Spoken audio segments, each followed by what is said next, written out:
The views and opinions expressed by the Oracle of Ominous, the Wicked Nemesis, are of my own and no one else, nor do they reflect Beyond Ringside. So, ladies and gentlemen, due to the graphic nature of this program, listener discretion is advised. 10, 9, 8, 7, 6, 5, 4, 3, 2, 1, 0.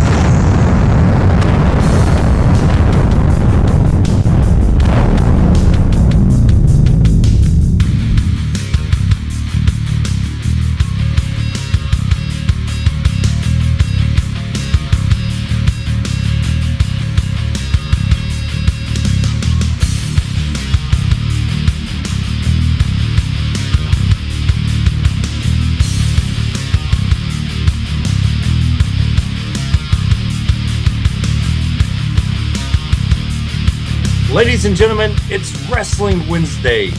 We are live, the To Be Determined show, Beyond Ringside Radio Network, BeyondRingside.com, and the Beyond Ringside Radio app. You can also find us on iHeartRadio, Stitcher, Spreaker, and several other devices. Also, check us out on the Winamp download. Make sure you go out, give us a thumbs up, a like, and rate us. Those ratings are very telling when it comes to those apps. Our guest this evening, we're going to jump straight into it because you know who all's here for this man. Let's set this up.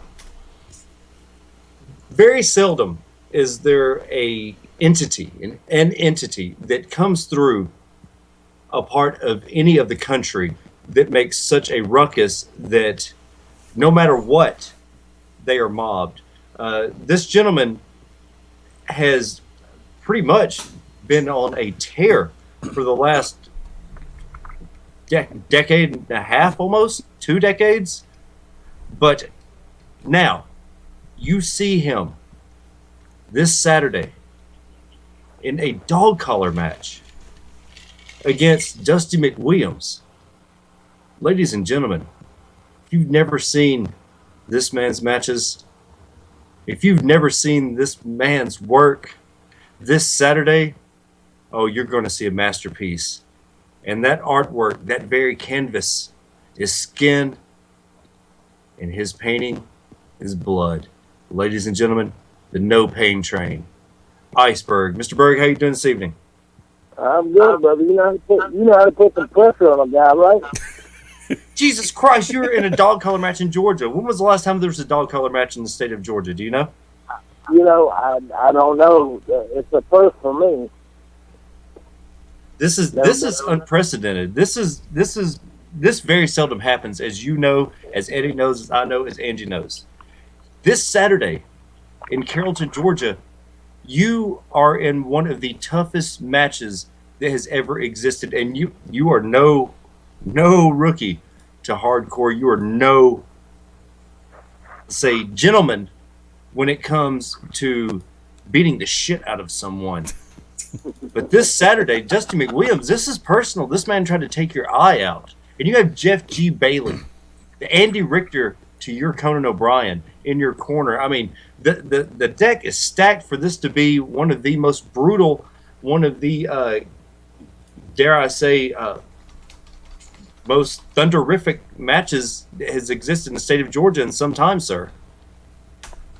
Thunderific. I love it. I love it. That was for Jeff Bailey. You know, Jeff says he's a Berg, you're going to have to go out there and you're going to have to rip them apart and shove it up their asshole.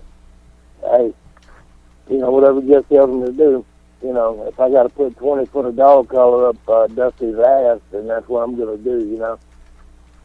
Well, let's set the stage for everyone. How did this come about? Dusty MacWilliams does not seem like the type of person that would go after yourself, let's be honest. I mean, how... For those that have missed out over the past several months at Peach State, set this up for everyone, please, sir. How did we get to this moment? Well, I mean, you know, ever since I stepped foot into Peach State at the early part of the year, Dusty MacWilliams and I have crossed paths. And, you know, in the beginning of things, I was the proverbial asshole, and he was the the cowboy riding in to save the day, you know. And for whatever reason, the script got switched. And I'm not going to say I'm a cowboy, but I'm riding in. And he's definitely the fucking asshole of the two. And I'm coming in and I'm bringing my damn... If I'm the Lone Ranger or if I'm Tonto, Jeff G. Bailey is the other half to it. And I'm bringing him to the dance with me. And if you know anything about our history, then you know that spells trouble. So what you're saying is Jeff G. Bailey is Tonto? Not necessarily. I said he is the Lone Ranger, I'm Tonto, or vice versa. I'm not specifying, I'm just saying.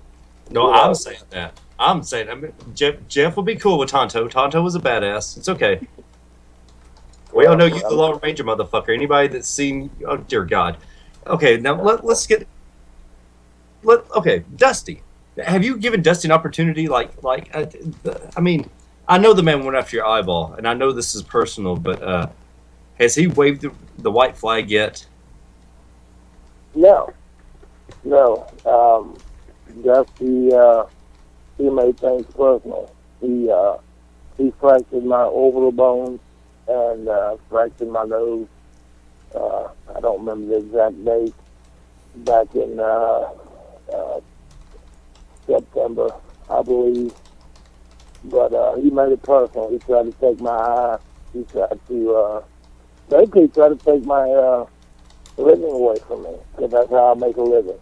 I don't work a 9 to 5. You know, pro wrestling's what I do. And he tried to take that away from me.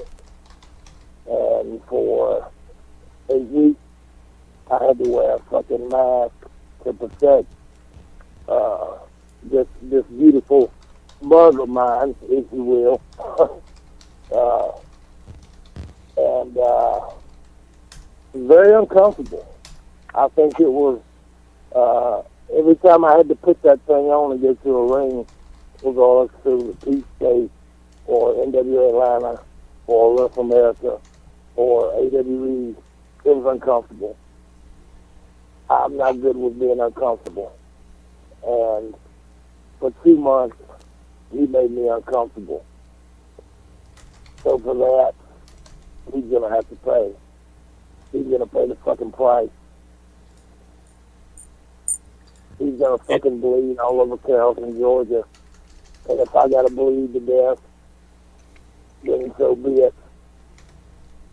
But I promise you, Roddy Piper and Greg Valentine don't have shit on what I've got in store for Dusty MacWilliams.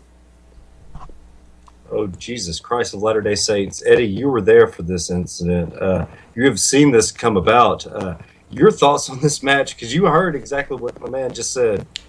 I've had a chance to speak to Dusty MacWilliams. And now, of course, we have a chance to speak to Iceberg. Folks, I'm going to sit back and say this without any hesitation whatsoever. This will transcend the boundary and the realm of professional wrestling in so many ways. The dog collar is a formality. They agreed to this to agree to something. Other than that, they agree on nothing. Write that one down, save it for later. The fact of the matter stands. It goes past money. It goes past careers. It goes past ego. It goes past testosterone. It goes past personal. This coming Saturday, Carrollton, Peach State Wrestling Alliance, Thanksgiving Turmoil, dog collar match. Like I said, rule the dog collar out. That's a toy. A heavy steel chain in this match, believe it or not, kids, is going to be considered as a toy. Christmas will come early for two individuals because they get a chance, no holds barred, steel chain in play, dog collars, to unleash a vicious and ferocious side to their psyches, their personas, and their souls. To say this is going to be a damn fight is an understatement yet again. I want to see this. I will be there for this. I will be calling the action. Now, Dusty MacWilliams is one charismatic motherfucker, but charisma ain't gonna do shit in this match. But Berg, you have a hell of a weekend because Eddie has some breaking news from last night. Eddie, go right ahead, sir. Now, ladies and gentlemen, for those who listened to Beyond Ringside Back to Basics last night, I had the opportunity, shifting gears just a little bit, to speak with the man behind the scenes and the mouthpiece, if you will, the announcer, for Atlanta Wrestling Entertainment. I'm, of course, speaking about Josh Wheeler. And this coming Sunday, as if things were not crazy enough in the world of Iceberg, the No Pain Train will have another stop along the way. On Sunday, November 29 at the Quad, 714 Spring Street, Atlanta, Georgia, under the banner of Atlanta Wrestling Entertainment, Follow the White Rabbit 2. There will be in the main event what was originally slated to be a 10-man tag team match. That would be the AWE Heroes, so to speak, taking on the combined forces of the Hierarchy and Team IOU. I just got Wick's attention even more so. Now, I believe it is going to be Adrian Armour, Siler Cross, the Darkmon, Martin Stone, and Owen Knight for the Heroes, taking on the combination of the Hierarchy, Iceberg, Murder One, Jimmy Rave, and Team IOU, Nick, Iggy, and Kerry Awful. This was slated to be a 10-man tag. Josh broke the exclusive last night. This has been changed. It will still theoretically be a 10-man tag, but it's now a civil war. And believe me, kids, there's nothing civil about it. This match will start with a coin toss with nobody in the ring. The coin toss between the Heroes and the Hierarchy and IOU. The winner of that coin toss will get a 2-on-1 advantage to start the match. So this means the AWE Heroes could have a 2-on-1 advantage in their favor. This means the Hierarchy and IOU can have a 2-on-1 advantage. A new person will be introduced into this match, War Game style. I do believe he said every 2 minutes. But here's the catch, kids. A pinfall or submission can occur at any time. So guess what? If someone, per se, if the Hierarchy, let's say it's Iceberg and Jimmy Rave starting out the match for the Hierarchy, and Adrian Armour starts out the match for the Heroes, they can pin Adrian Armour, and he's out of the match. You hear that laugh, kids? I think we just made the Iceberg smile. So guess what? I will assume you didn't get a chance to hear last night on Back to Basics, so I got a chance to break that exclusive for you right here on the To Be Determined show. Iceberg, your thoughts on this match? You know what? You made Thanksgiving. You made my Thanksgiving by breaking that. And I'll give you a little bit of an exclusive there, Eddie.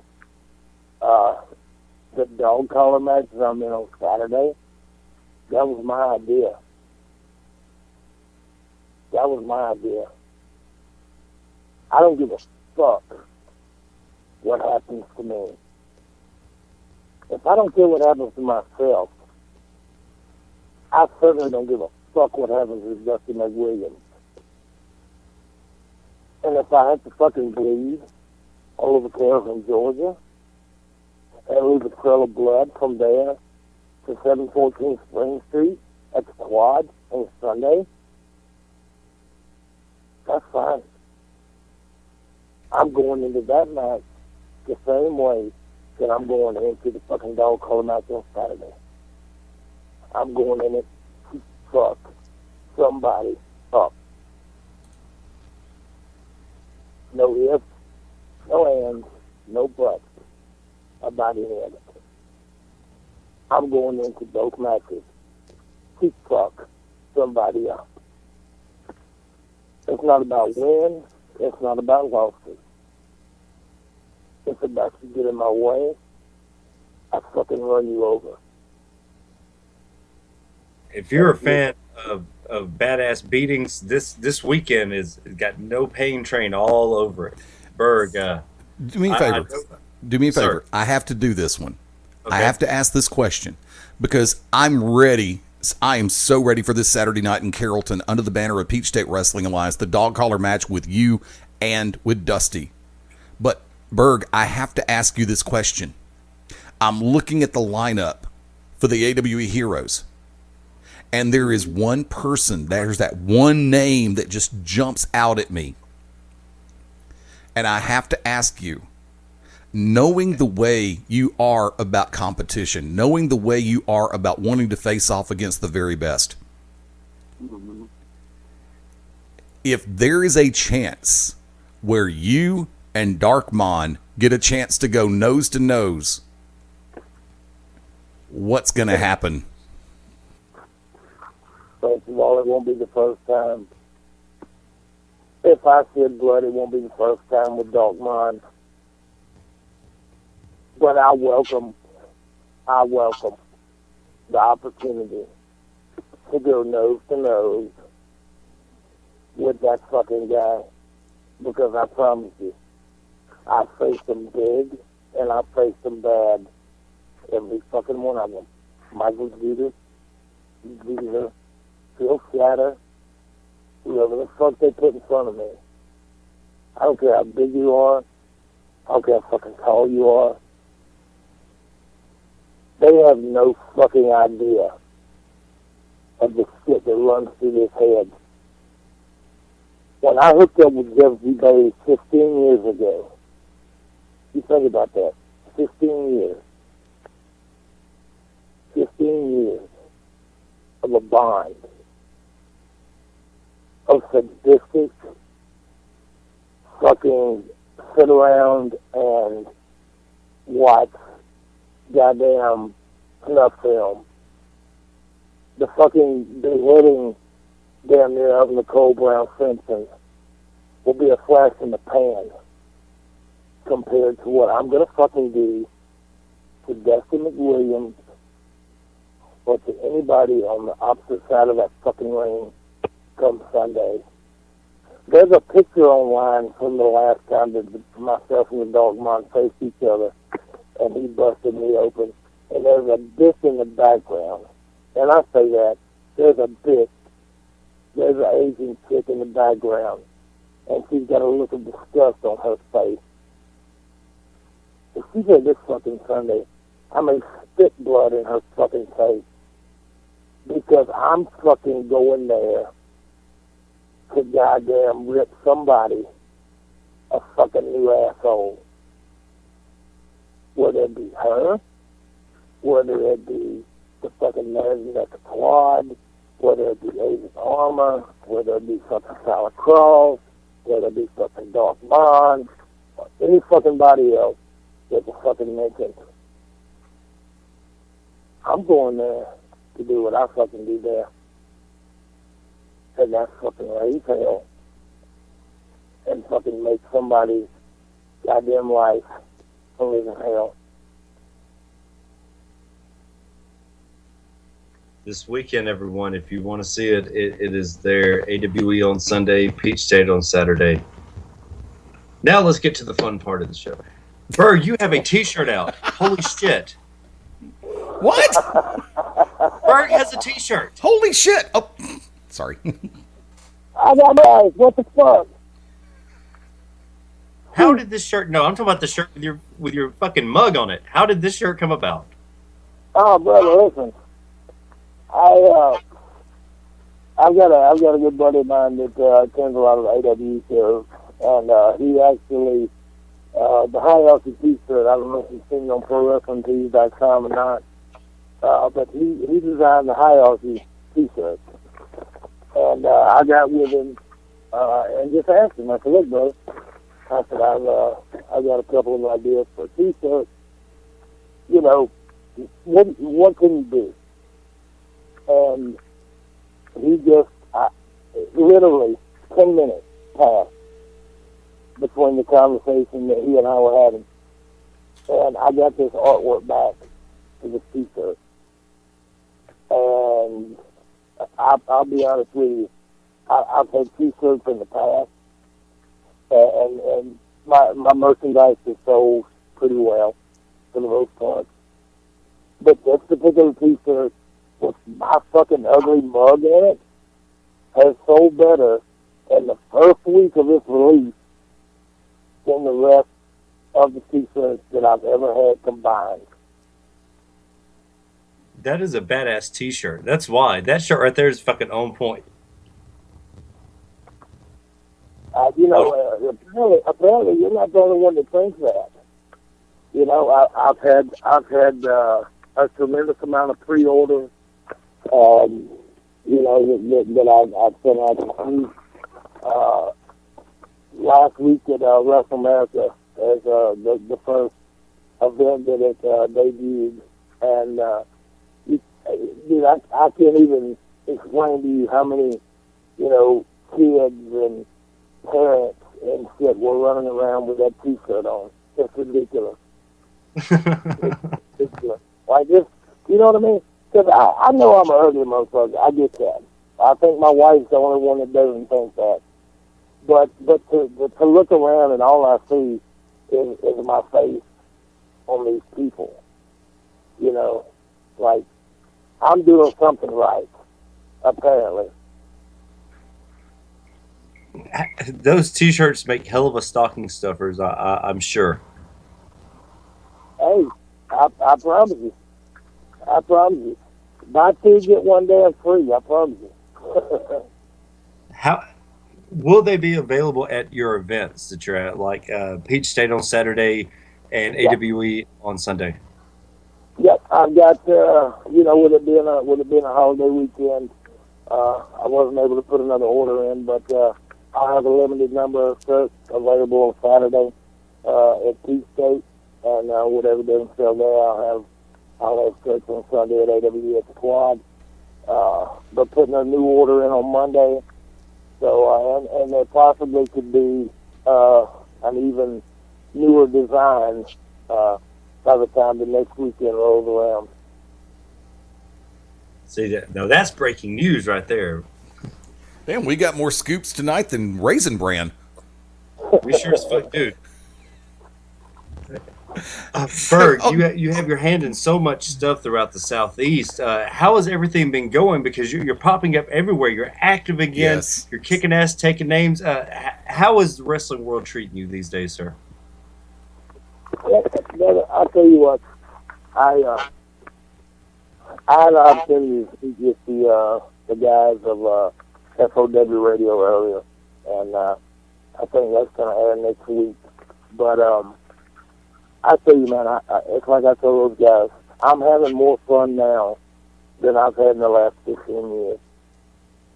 It's unbelievable how the business is treating me, today. I absolutely am having more fun now than I've had in 15 years, and I just passed 17 years in the business November 7th. So I'm having more fun now than I have been since I started. What has been the best moment that you've had as of recently in wrestling, sir? It's hard to really pinpoint one, because, title reigns is special. I was very fortunate to, earlier in the year, to catch the NWA 7 tag titles with Lee Gallows. Many people know him as a member of the Bullet Club. Then myself and Rick Michaels, we captured the Peach State tag titles. Both very special moments. But, I got to be honest, man. I think that my time with AWE and that fan base And if you haven't been, brother, I encourage you to get in the car on Sunday and drive over and just hang out.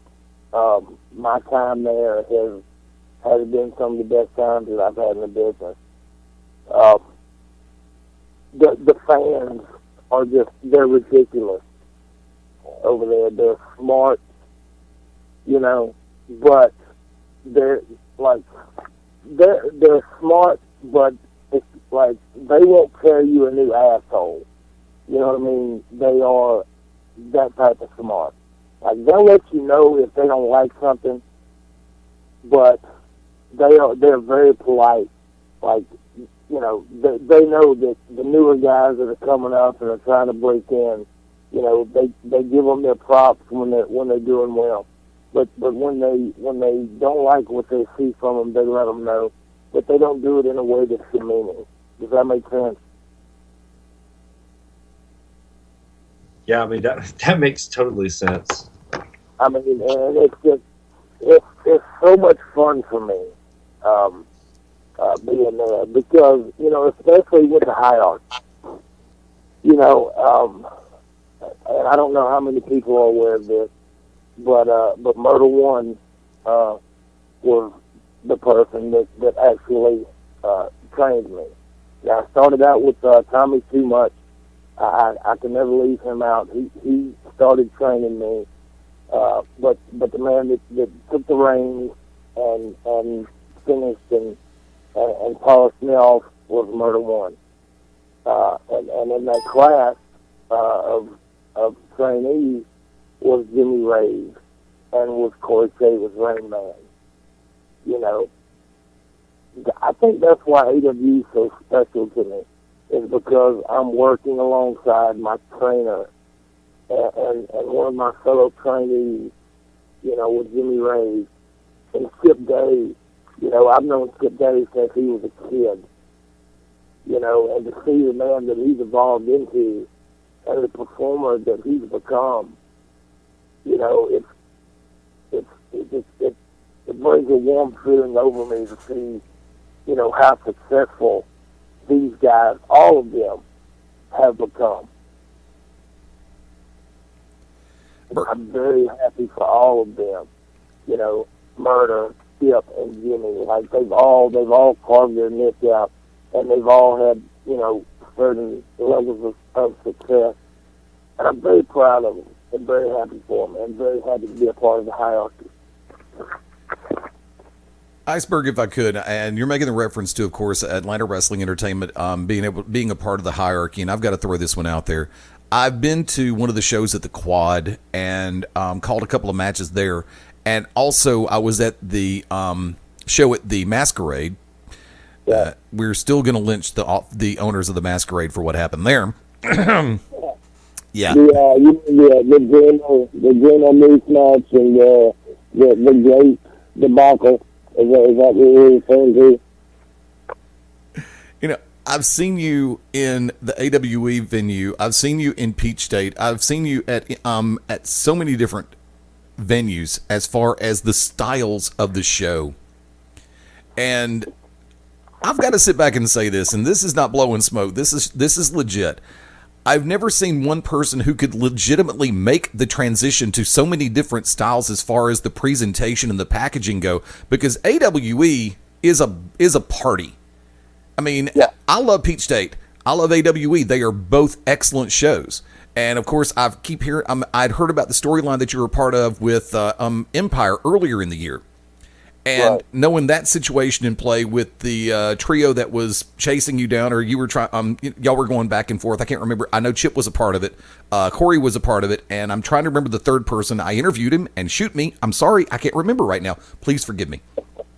But I interview so many people, it becomes a blur sometimes. Damn it!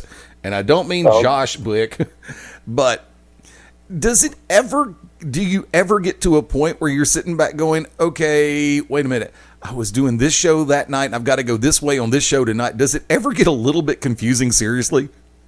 That's the beauty of having, multi-personalities. And I'm not ashamed to say that. Because, each personality that I have represents what I bring to the table at whatever event I'm at. Like, I know at AWE that I turn the volume up past 11, you know, and I am what I think Jesse Bailey envisioned for me to be. You know, Peak State's a little more toned down. Not much, but it's a little more toned down. But, you know, we're going to change that come Saturday. You know, NWA Atlanta, it's a little bit of a different animal, you know, and even Wrestle America. And you're absolutely right, they're all different. And I'd like to think that that's just, you know, that's me showing that I'm an entertainer, or I'm on a certain level as a performer. Does that make sense? Yes. Like, I almost feel like I should be arguing with myself with each one of these. Like I said, you know. But does that make sense to you? Oh, makes perfect sense. There's one more that I want to ask you, because Yes, sir. the host of this show is a very accomplished manager and personality in the world of pro wrestling. Just like the host of the Midnight Black Mass, Sunday nights, 11 o'clock p.m. Eastern, here on Beyond Ringside Radio, a man you know very well, and I'm referring to the good Reverend Dan Wilson.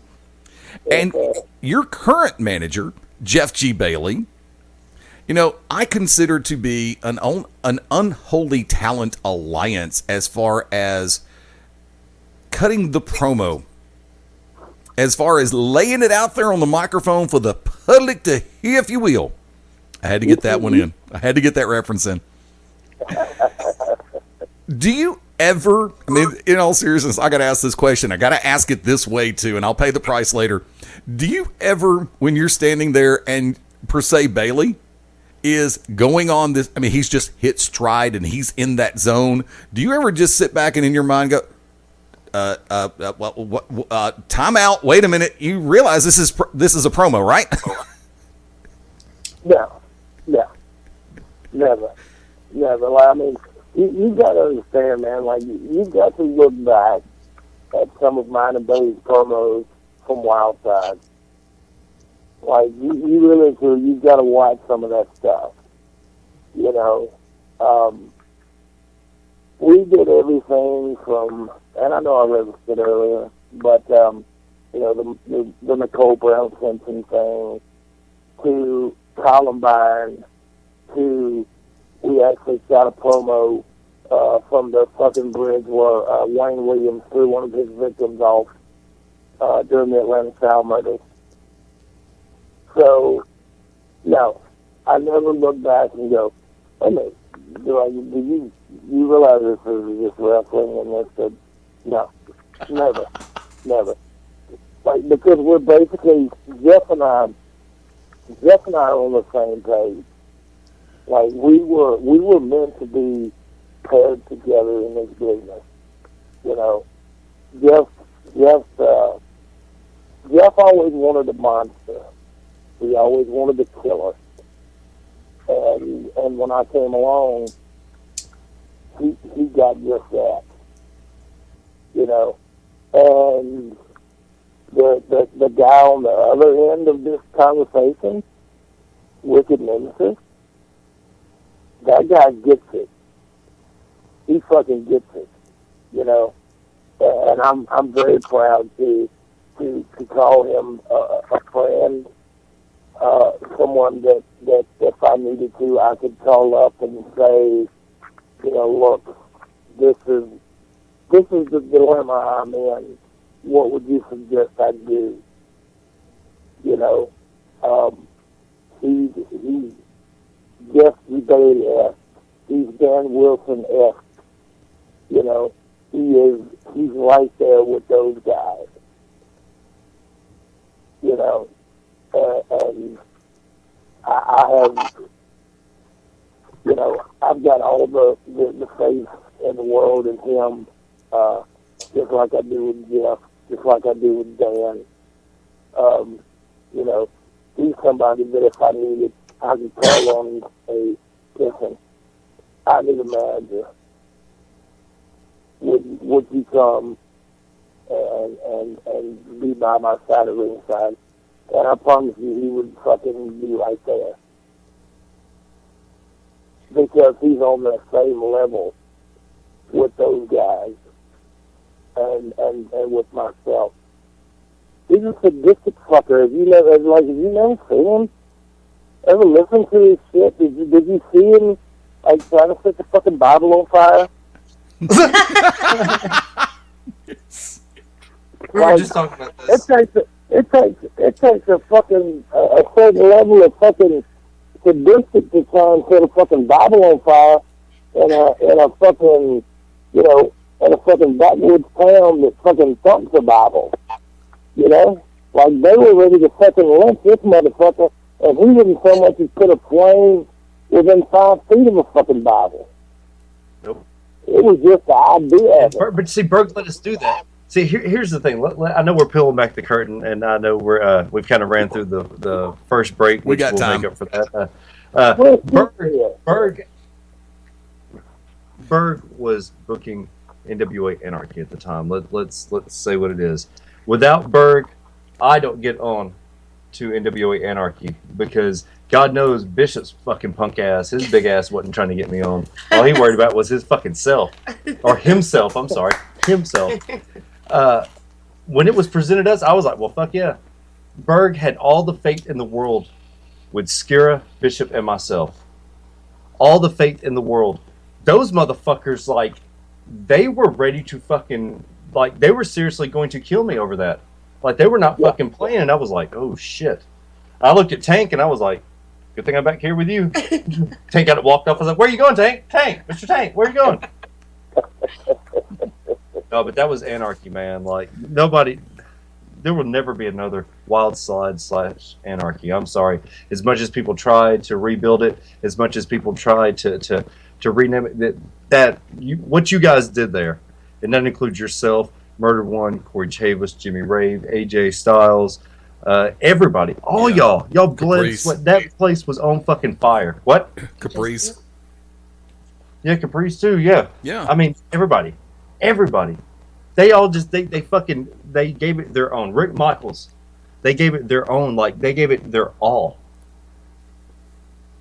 Tank, Daniel, River Dan, everybody from top to bottom. You guys had probably the greatest roster that has existed, with the exception of the merger of ECW, WCW, and WWE.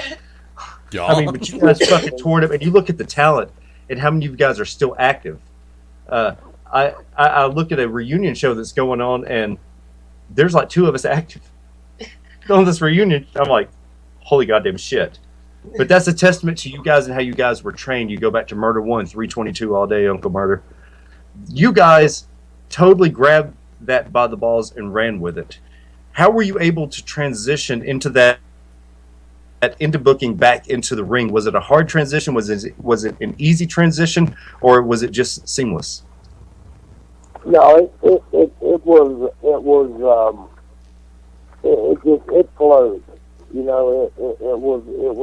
a simple, it was easy for me to do, because as you remember, especially when I took the book, I took a back seat to the in-ring part of it, and whenever I booked anywhere, I would try to take a back seat. I would never try to put the emphasis on myself. I would try to give guys the opportunity that I saw something in, because somebody gave me the opportunity, to try and show what I could do, So I was always, the guy that was more than willing to try to give back, like you're talking about, yourself, and Bishop and Skira, nobody would have ever thought to put the 3 of you guys together. You know what I mean? But I saw something and three guys who were hungry and who wanted this shit. And, like, y'all made it work. You know, it wasn't me. You know, all I could do was just say, okay, like, here's a direction. You know, yeah, all the quarterback can do is hand the ball off to the running back, and after that, it's up to the running back to get the fucking end zone. You know, so I mean, no, it was an easy thing for me. You know, very fucking easy thing, and I'm so happy that you know that it worked out. You know, because you out of the three, buddy, you're the one with the longevity. You're the one that's still around. You're the one that's still relevant. You know. So I mean, and you were the hungriest one out of the group, and you were the hardest one to actually write into things because we already had Bailey and we had Dan, and God knows nobody else wanted another manager but me. Everybody felt that. Like, Larry Goodman buried it, like, without ever seeing it. Buried the fact that we had that many managers. Oh, yeah. Yeah. Berg took it. Berg fucking stood there, fucking stood his fucking ground, and fucking was like, nope, this is what we're going to do. But also, Berg let me sit in, as I've told everybody that's heard the story, and Berg heard the story too. Anybody that listens to our epic, which we should sell that on audio CD, by the way. The epic interview we had with Iceberg over like a 6-week period. That motherfucker right there. Now that was gold. That was gold because we broke it up into different sections. But Berg let me in on the booking. I was able to be there with Jeff Bailey and Tank and Reverend Dan and with Berg and with Bailey walking. I mean, like, these guys, and with Todd Howard when he come back. I mean, like, they could have very easily been like, get the fuck out of here. What the fuck are you doing here? Get the fuck out. But they let me fucking sit there, and I learned so much from that little fucking group. That little group. I also learned, don't get high with New Jack. Miss your entrance. Or Toby Keith. And when Berg looks at you and says, don't get high with New Jack. And when New Jack comes in and says, nigga, I know you got the weed. I mean, I don't know what the fuck they expected me to do. I don't know what the fuck they expected me to do. Okay, they put me in a precarious situation. And I looked over and I see Berg shaking his head, Bailey shaking her head, and New Jack's nodding his head. So you tell me. You got snatched out the back door. I got fucking snatched out the back door, missed my entrance. He's like, sit the fuck down, they'll play your entrance again. It's like, yes, sir. I will sit right here, New Jack. Do not fucking stab me. Promo Last 2010, I want to thank you once again for that because you gave Bishop an opportunity. You also saved Ernest the Cat Miller's life in the elevator because that motherfucker would have caved him. It's like, we weren't fucking wrestlers. And oh, y'all wrestle? No, motherfucker, we don't wrestle. You look at me and my goddamn fucking mohawk. It's 10 o'clock in the morning in Atlanta. We're at the goddamn fucking the Hilton. There's people everywhere. No, we're not fucking wrestlers. Berg's got fucking merchandise out the ass. Slim J's got merchandise out the ass. And Bishop, and look at Bishop. Look at you guys. Look at fucking us. Yeah. We're most ragtag motherfuckers in there, and nobody fucked with us. There was some Japanese guy come and get all of our autographs, and he knew Iceberg. Oh, that's awesome. Iceberg! Iceberg! I was like, oh shit, we just got out of the way. He was coming to Iceberg, whether Iceberg wanted it or not. The motherfucker veered right towards him all the way across the fucking hotel. That happened. Funny. Am I lying? Berg, am I lying? No, that's the God's honest truth, brother. You're taking me down memory lane right now. Hey, that video is up on YouTube. You can tell how tired we were.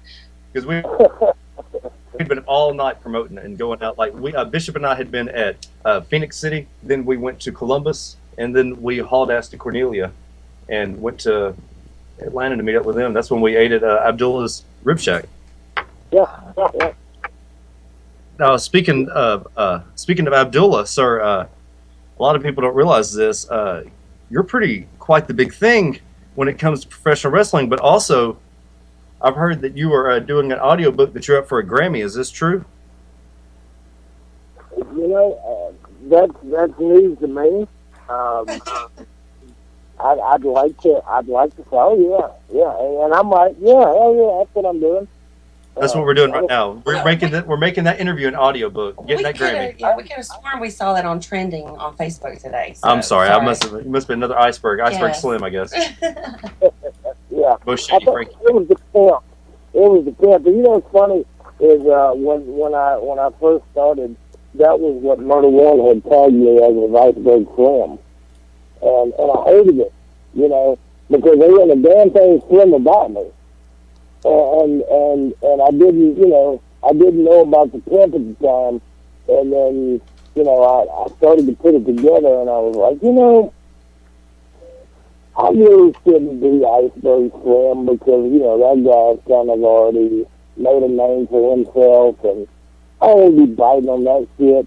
And fortunately enough for me, Bill Barons, God bless him, when I first came into Wildside, he had sent me an email, and he was like, so I think if you don't mind, we're going to drop the slim part of Iceberg Slim because we've already got a Slim J, and we don't want to confuse people.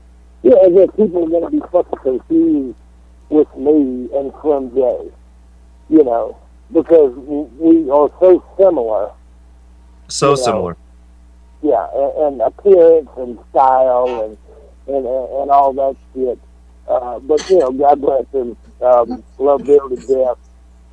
But Bill said, you know, we're going to drop the Slim, and that was something that I had been trying to do on my own, but it was kind of sticking with me because that's how I'd originally made a name for myself. But, you know, Bill Barons made that happen, and I'm forever grateful for that. Once again, Berg, this Saturday, Peach State Wrestling Alliance against Dusty MacWilliams. This Sunday, AWE at the Quad in Atlanta. You have a stacked weekend, sir. How can everyone get in touch with you, whether it be for bookings, fan mail, or one of those great T-shirts? They can contact me on Facebook. My fan page is the No Pain Train Iceberg. They can hit me up through there. They can email me. nwaiceberg@gmail.com. I'm also on Twitter, NWA Iceberg. I mean, just look for me. I promise you can find me. I'm there. Hell, search for my TNA name, Edward Chastain. You can find me that way on Facebook. You know. Berg, thank you so much, sir, for coming on for another extended interview. We appreciate your time. Well, it was a pleasure, man. Listen, I enjoy any time that I get to spend with you or talking with you and any of your people, brother. I'm always down to do it. And, you know, if you need me, I'm a phone call away. So I appreciate the opportunity. I appreciate you guys keeping me relevant, you know, for 17 years. You know, if I could thank everybody that I felt like I needed to thank, we'd be here till fucking, you know, this time next year. Just thank everybody for putting over my bullshit for the last 17 years and, you know, making an old man feel relevant again. Berg, thank you so much, sir. As always, the door is always open, sir. Ladies and gentlemen, this weekend you have two chances to see the No Pain Train Iceberg. Go out and catch him. Carrollton, Georgia, and Atlanta, Georgia. When we come back, we're going to talk about the card for this Saturday at Peach State. We're also going to talk about this past Saturday's Southern Legends Fan Fest. Pell City, Alabama. What? What? You mean the GCW live event that transpired at the Pell City Civic Center? What the fuck did I say? You said Southern Legends Fan Fest. I'm going to part of that shit. We're going to talk about everything right here on the Beats with the Trevor Show, Beyond Ringside Radio Network, BeyondRingside.com. Civil War. Go Cap. I think I'm going to need a drink for this next segment. Hey, this is Stan Grubb for Wrestle Rage Radio right here on BeyondRingside.com. Join us every Sunday night, 9 p.m. Eastern Standard Time for myself and Smart Rage as we discuss the professional wrestling business from WWE, TNA, and all things in between. We'll have an interview here or there. We'll see what we can do to just keep you entertained. And along the way, we're going to have to bring up some emotion and make you think. That's what we like to do. So join us here on Sunday nights, 9 p.m. Eastern Standard Time, and we'll see you at Wrestle Rage. The Mad Dog's House of Pain, the only nationally licensed pro wrestling school in the state of Alabama. Mad Dog Dan Sawyer, trained by the Junkyard Dog, will be your trainer. You want to be a professional wrestling superstar? Learn from GCW's own Mad Dog's House of Pain. With over 22 years experience, learn from the Mad Dog's House of Pain. 205-567-6482. Start your career today. Call 205-567-6482. 2010, after 2 years of constant bullying, 11-year-old Ty Smalley took his own life. In the past 7 years, more than 55,000 children have taken their own lives due to bullying. That's 22 youth suicides every day. Stand for the Silent is a grassroots organization that educates people about the harsh reality of bullying and the devastation it causes, and they need your help. Visit standforthesilent.org to learn how you can get involved and help us to save lives. I stand for the silent. I stand for the silent. I stand for the silent. I stand for the silent. I stand for the silent. I stand for the silent. I stand for the silent. I stand for the silent. I stand for the silent. I stand for the silent. I'm Roddy Piper, and we stand for the silent.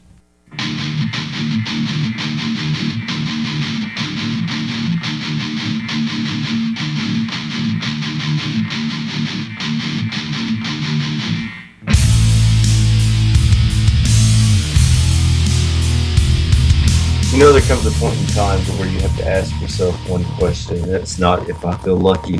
It's, is the To Be Determined show live? And fuck yes, we are live. We are back Beyond Ringside Radio Network, BeyondRingside.com, and the Beyond Ringside Radio app, as well as Stitcher, Spreaker, iHeartRadio, Ustream, the Winamp Mobile, and... Yes. What? Shoutcast Radio and the TuneIn mobile app. God damn it. I was counting him over here. It's like, he's going to get him. He's going to... Oh, son of a bitch. I have nothing in front of me. I'm just... Okay. Here. Damn it, now it sounds like fucking America cutting a promo. Oh, some bitch. That hurt. She is terrible, man. And you know... We should let her stay on fire Saturday night. Baby's on fire. Baby's on fire. Saturday night. Sammy Hagar. Speaking of what I was trying to say, I thought I said it correctly. This past Saturday's GCW event, Southern Legends Fan Fest. What? I'm talking about GCW because I'm talking about how fucking terrible Ace Haven was. What? Clyde Braddock, of course, victorious. Because I'm talking about GCW. Why not? Okay. Was I not supposed to? Oh, no. We can talk. I was just picking because I've been getting so many notes and so many comments and so many texts and so many messages on Facebook, Twitter, I even got messages on freaking MySpace, okay? And let's go ahead and... if you've read Larry Goodman's... And I'm going to go ahead and pull back the curtain. Larry Goodman and I had a long conversation before that article was finished. And I told him the truth. So I am the source. I don't care if anybody knows it. Dog knows it. The front office of Global knows it. I have no problem because I told the truth. Let's put this in perspective, kids. Normally, the Southern Legends Fan Fest has at least one Legends match. Last year in particular, as Larry Goodman pointed out, Tom Pritchard, Wendell Cooley had a great matchup. Beautiful from start to finish. I don't care what anybody says. And the fact of the matter is, normally, Global goes on the last weekend of the month. In the month of November this year, that would have put us going up against Alabama and Auburn. Well, Global is based in Alabama, kids. Do you think any promoter that has an IQ above dried wallpaper paste is going to try to go up against Alabama and Auburn football on Iron Bowl weekend? No, not even if it's a 2:30 kickoff time. Because you know that whichever team loses, their fans are going to be pissing and moaning and not go out anywhere. And I was about to say Alabama fans, I'm sorry. And the team that wins, their fans are probably going to be in a bar getting hammered. So it's lose-lose. That is why Global moved up one weekend to the third Saturday in the month of November. Well, the deal had already been made for certain individuals who shall remain nameless that were that had been basically signed to come in before the date change. When we had to make the date change at Global, we, meaning the front office, and don't count me in that because I'm still used to doing the commissioner bit. When the front office realized what was going on and made the switch to the third Saturday, the 21st, the people with whom we were speaking, and there were 3, were not able to make the switch because they had a long-standing commitment in place. They could not make the switch. So we went ahead, full steam ahead. We, again, there's that word. So the front office of Global went full steam ahead to try to make the best possible show, knowing what we were going to be up against. And this time I say we, meaning all of us. Everybody in the back, everybody in the office, ringside, in ring, stage side, all of the above. Now, I was asked on multiple occasions, where's the camera crew from this past Saturday? I did not know until I arrived that our camera crew had basically had an Eddie Layne style situation come up where they had a last minute booking that the money was too good to pass up, and I don't effing blame them. So that's where that happened.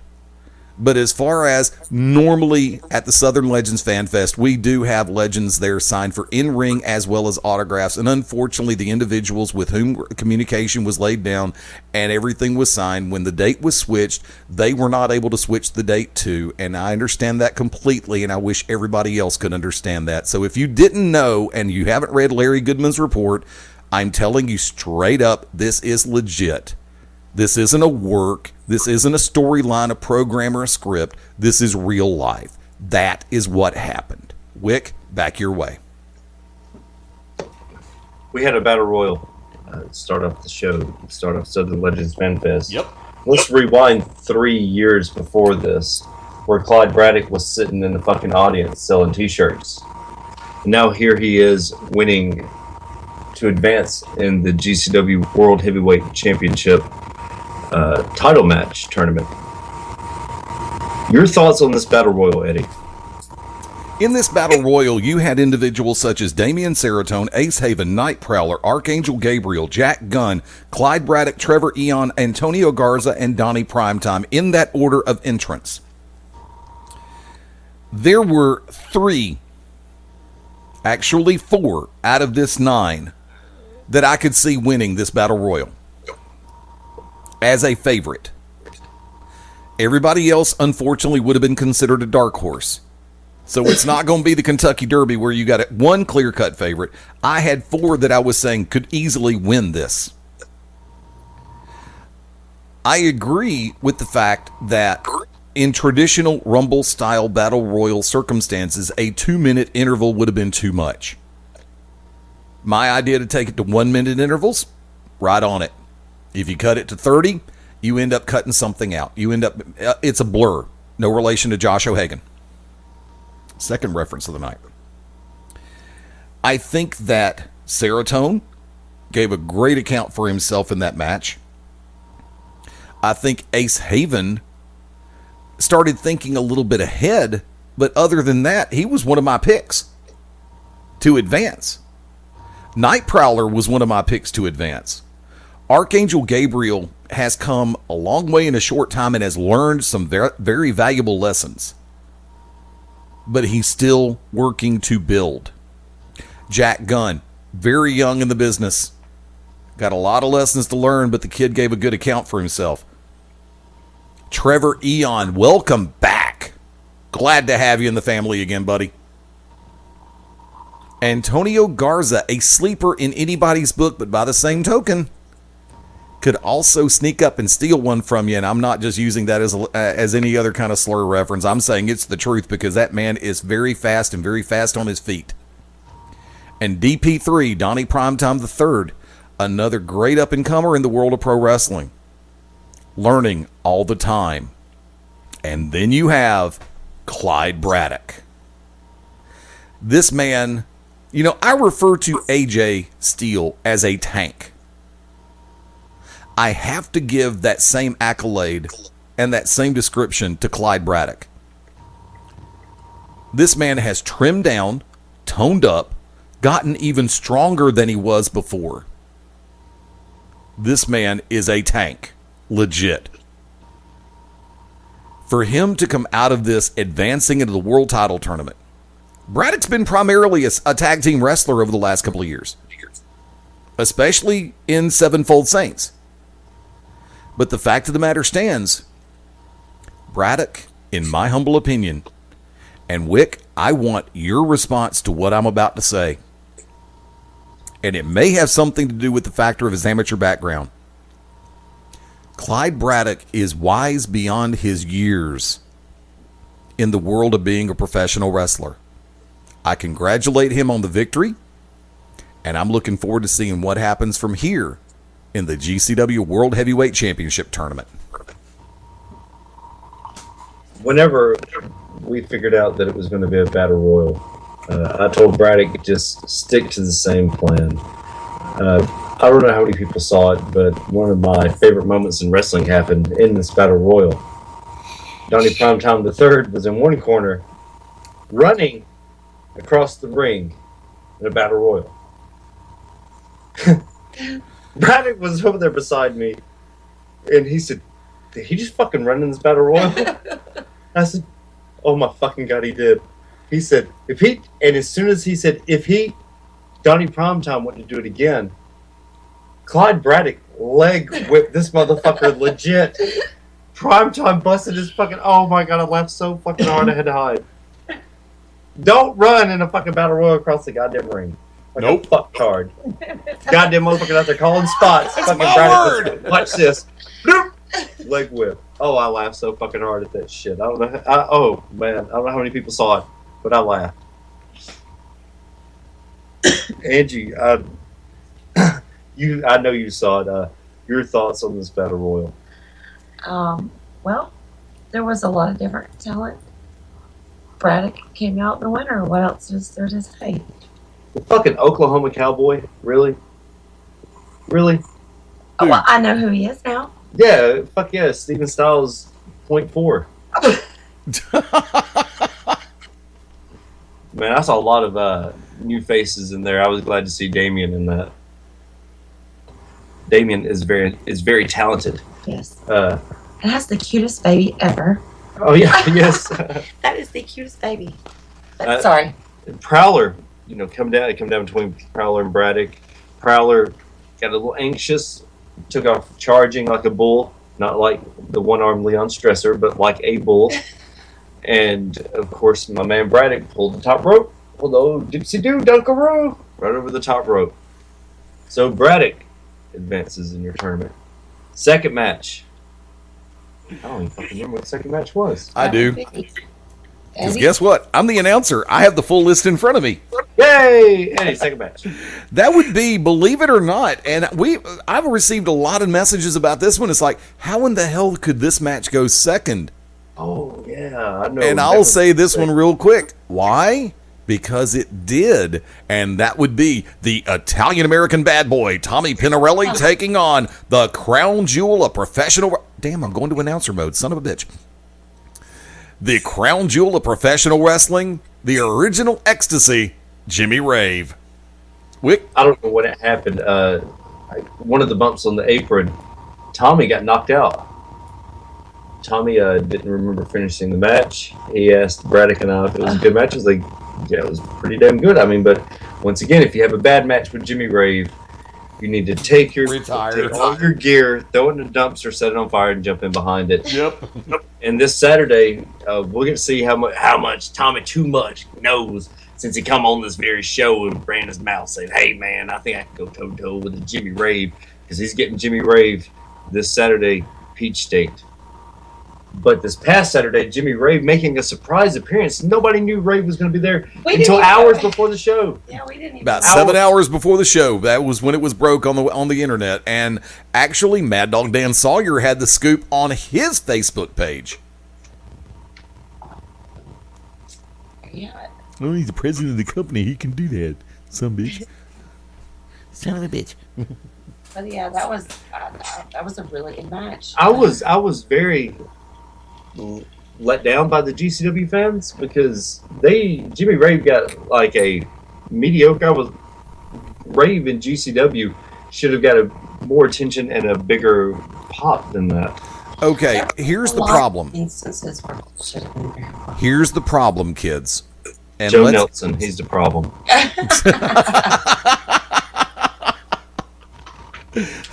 Now, the unfortunate side of life is Obama. No, I'm not going to go that far yet. Trust me, I'm saving that for a rainy day. Please let it rain, because I'm just ready to pop a frickin' gasket. You almost got yours right there, Angie. I mean, yeah, I don't feel it. I don't feel it at all, Eddie, because you said frickin' so. George W. Bush. Once again, that's another gasket I'm ready to pop right now. But let's put the world in perspective. I have a huge amount of respect for Jimmy Rave. Whether it be his tenure in ROH, in TNA, New Japan, every different promotion with which he works, now adding global to the dossier, hell yes. Because you've got him in a number of different areas. He's worked with Pro South, worked with Peach State, worked with AWE, worked with WrestleMania, worked so many different areas with so many different promotions. But unfortunately, and here's one that I'm going to give to every promoter paying attention on this show, because class is now in session, bitches. Oh, shit. If you don't do a good job of advertising before the show and a good job of after show advertising and marketing, get the fuck out of my business. Bam. Living La Vida Loca, Eddie. You have to do as much after the show as you do before the show. My name ain't Kevin Costner, your name ain't Kevin Costner, and this ain't Field of Dreams. That's a movie, kids.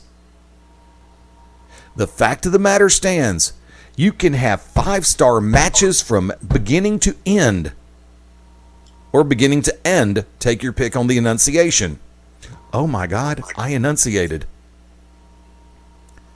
You have to keep the word out, not just get the word out. Because we live in a society that right now, the attention span is that of post-orgasm awakeness before falling asleep. Yes, I said that. Oh my God, I came. Okay. Seriously. Yeah. It's one thing to build up to the show, but you can't always just build up to the show. You have to do PR for your company and the matches and the stars that work within after the event as well. Curtain, here we go. Yanking that sumbitch back again. Gee, what a surprise. You've heard me make references to Global. I do their social media.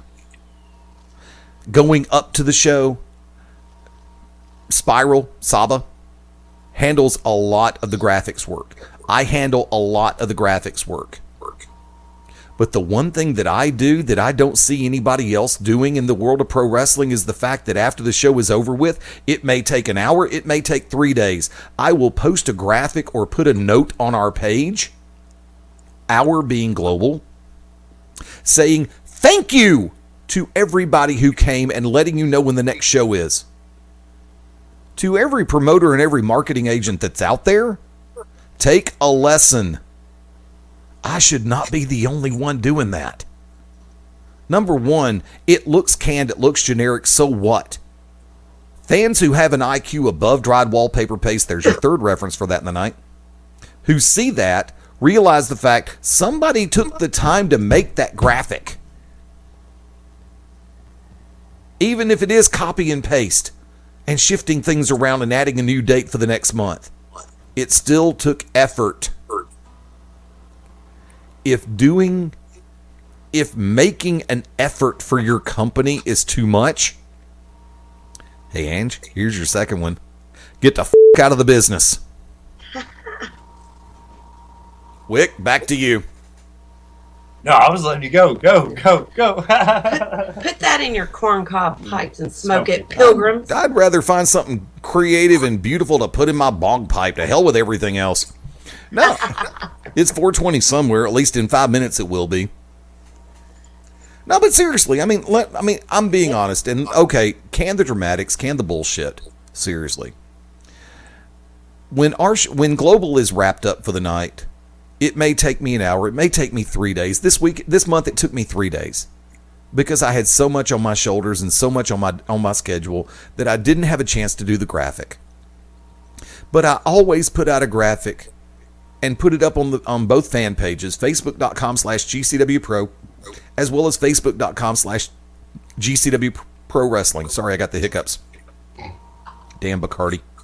Otis. And yeah, thank you, Andy.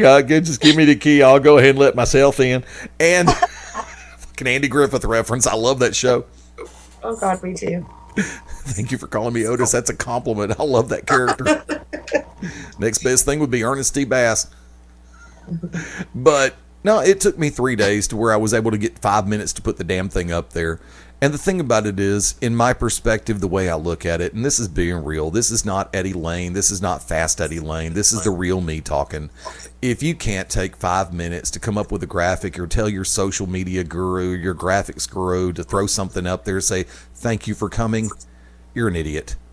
You're a moron, and you don't need to be in pro wrestling because it's obvious you don't respect your fans. I get so much shit when I do GCW radio, and I make the following comment. I know that there's a number of things you can do on any given Saturday night, but for those who come out and spend their hard-earned money on our show and on our product, it's appreciated because I get called canned, I get called cheesy, I get called corny. But at the end of the night, what you better believe is I'm being real about it. Look, this coming Saturday night, I love Shane Knowles to death. He's a great guy. Rick Michaels is super freaking cool. I have a lot of respect for everybody working the show at Peach State, but I don't have to be there. I can call Shane in 5 minutes and say, dude, I'm not going to be able to make it. But you know something? I appreciate it. Therefore, I will be there. Same thing with Global. If I got a wedding reception come up, I call Dan and it's like, dude, I got a wedding reception come up that's going to pay me $1,150 for 5 hours. And Dan's going to say, go make the money. We'll muddle through. I'll see you next month. And that's the fact of the matter. I can say something that not a lot of people can genuinely say about this. I love this shit. It's been my dream, and I'm 49 years old, and I know that my time has come and gone as far as being in ring, unless Micah Taylor stiffs the living fucking hell out of me with another chair shot. C1, C2, C3, X-ray and MRI available upon request. I just got to get my crayons back out and make one.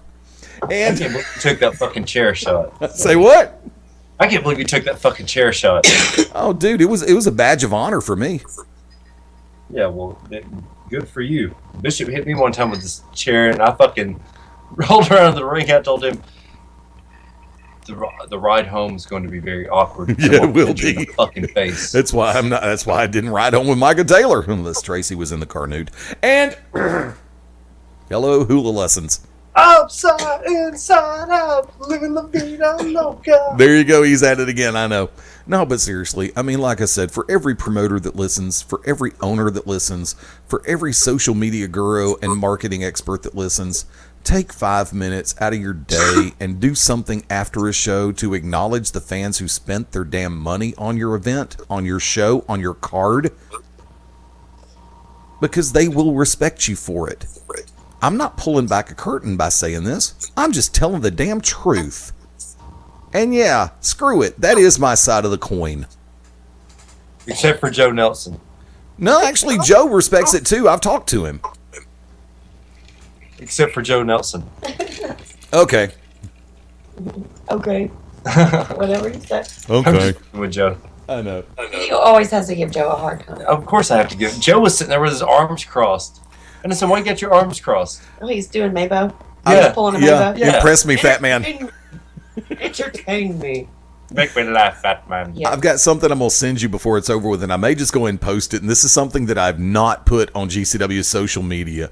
I'm on the announce position standing beside Leon Stresser, and I'm surprised you haven't jumped on that one yet. But I have my camera. And you know that last week I was given a brand new toy to play with, and it was a brand new iPhone 6S. Oh, that's right. Oh, yeah. I'm playing around with this thing Saturday night at the show, and I've got my camera in live mode, but I'm testing out the video function on it. And folks, you're listening to this for the first time. I've not discussed this with anybody. I actually have the moment during the Pinarelli Rave match where Pinarelli does the thumb to the eye to Jimmy Rave on the apron, and then Rave turns around and does the driving clothesline and takes Tommy down to the apron. I have that on my phone right now. So, and I've been itching to post it. I've just been holding off for another couple of days, but I'll send that to you before the night's over with. Awesome. Oh, it's that. I want the footage of me. I want the footage of Braddock.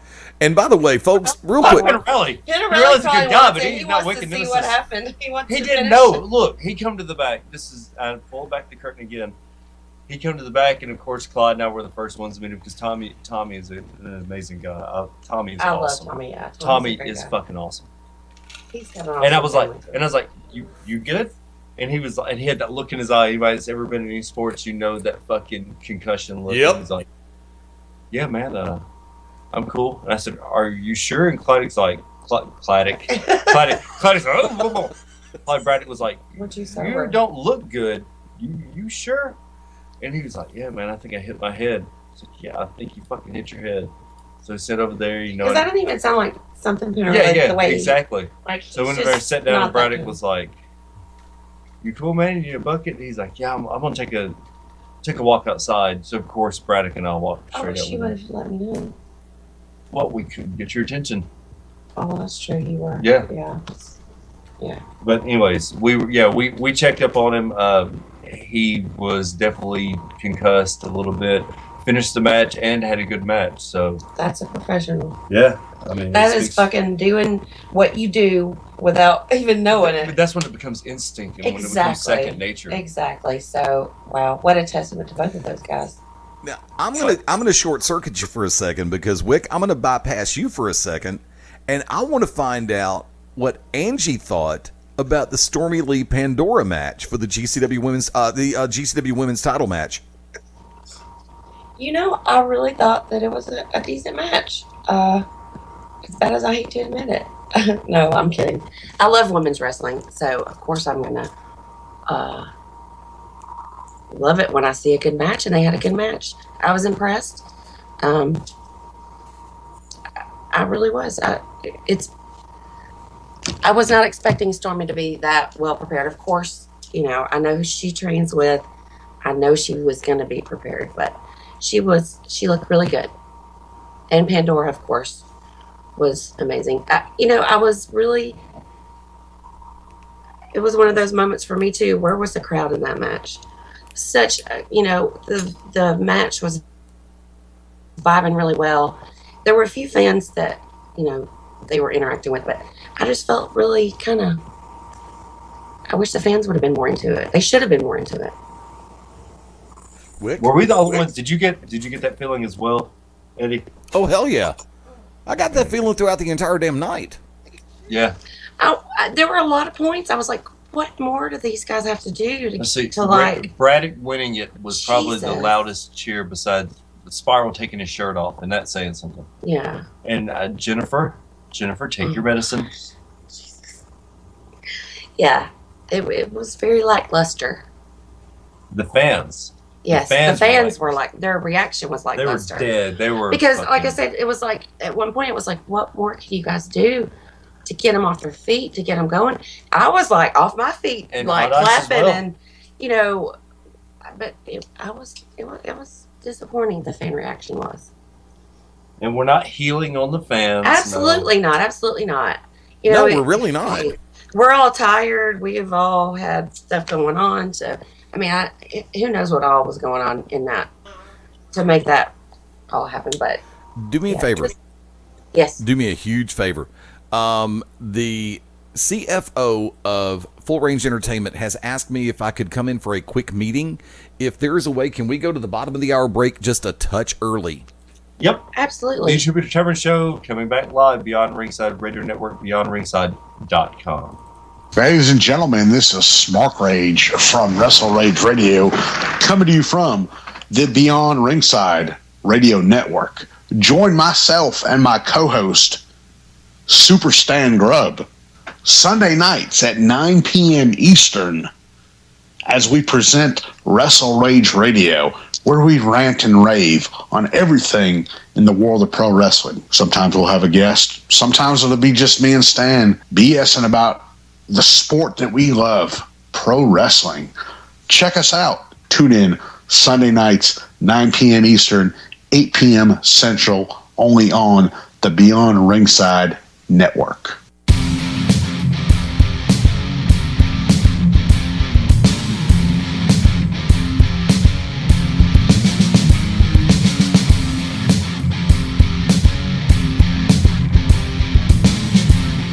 Pandora and Stormy Lee had a pretty good match this past Saturday in Pell City at the Pell City Civic Center at Southern Legends Fan Fest.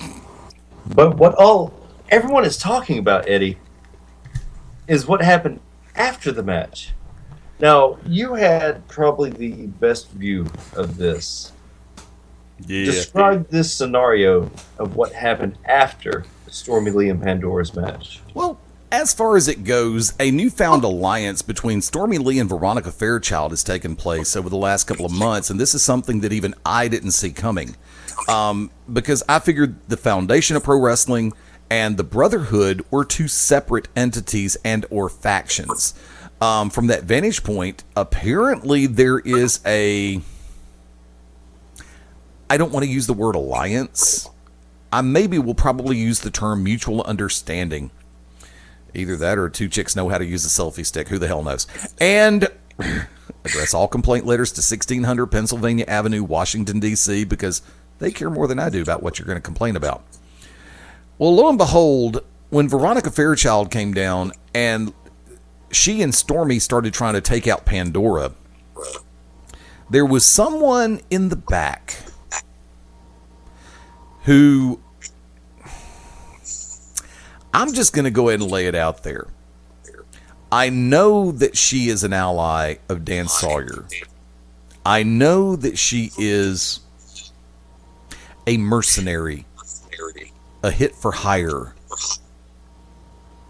And this individual is someone who could probably military press me with no effort whatsoever, and believe me, I'd pay her $50 to do it. I'm referring to America Strong,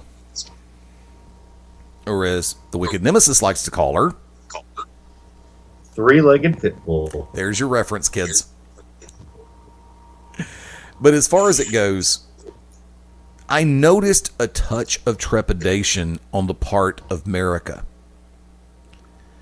And as it stands, that little hint of trepidation, that little bit of hesitation, speaks volumes. But in the end, she counteracted a lot of that because America came into the ring ready to swing a chair at anything that was moving.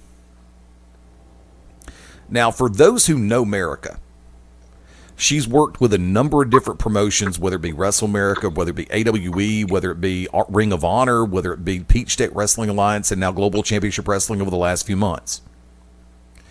I've said it before. She's not a manager. She's not a valet. America is a mercenary in the truest sense of the word. And I will use this term with no hesitation whatsoever. She is a badass. And the more she learns in pro wrestling, the more dangerous America will be. So coming up, Saturday night, December the 26th in Pell City, Alabama, there will be a special women's challenge match. Veronica Fairchild and Stormy Lee versus the combination of the GCW Women's Champion, Calm Like a Bomb Pandora, and America Strong. I'm just going to go ahead and sit back and say this very clearly. The mercenary will be the one backing up the bomb. And that selfie stick may end up being a pretzel wrapped around the heads of Veronica Fairchild and Stormy Lee before that night is over with. Wick, Angie? This Saturday, you can catch America Strong at Peach State. This past Saturday at GCW, she was in a whole nother position, a whole nother role. Yep. And that is being a quote-unquote babyface. It is awesome that she's able to go out and do this, and within that proximity as a quote-unquote mercenary, go out and do and to have a dual role in wrestling. I mean, that is awesome that she's able to pull it off. The problem is her and Pandora. What type of mix? I mean, can they trust each other? Veronica and Stormy. Stormy. I don't want to say her name. Let's call her Mrs. Butterfield. Mrs. Butterfield and Veronica Fairchild, they seem to be on the same page. How far and how much can Pandora and America trust each other? That's the question. Now, next match, sir. This past Saturday night, a match that a lot of people were paying attention to, and I mean a lot. One half of the Brotherhood, referring to Maniac O'Malley, taking on the Tank. I don't care if you want to say Sherman, Abrams, Panzer, doesn't freaking matter. AJ Steele. What are those? Those are AJ Steele's biceps. Man, Maniac was just... He thought he was ready, but he tried to overpower AJ Steele, and I saw this, of course, from ringside as I saw what transpired with Braddock and with Spiral. Maniac was just unprepared. I think he sincerely missed O'Hagan being there. O'Hagan, of course, being part of the Junior Super 8 in Mississippi. Your thoughts on this? Because I will tell you right now, he come at this with the wrong game plan, and it fell apart from the get-go. Your thoughts, Ed A? You have to be able to combine a pure stratagem of mental and physical, or psychological and physical, whenever you get ready to face AJ Steele. AJ Steele is a very intelligent individual who just happens to be freakishly freaking strong.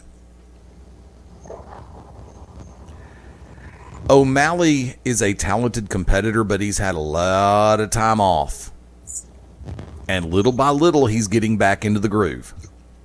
This match would be determining who would advance in the heavyweight title tournament. O'Malley is a tag team specialist. With O'Hagan not being there, and the Brotherhood having already advanced in the tag team title tournament, there was no pressure on O'Malley. And AJ... that falls on Veronica for not giving him a game plan to go into that match and making sure it was a good game plan. That falls on Veronica. O'Malley's rusty. You can see the rust coming off with each bump he takes in the ring. That's on Veronica and her selfie stick.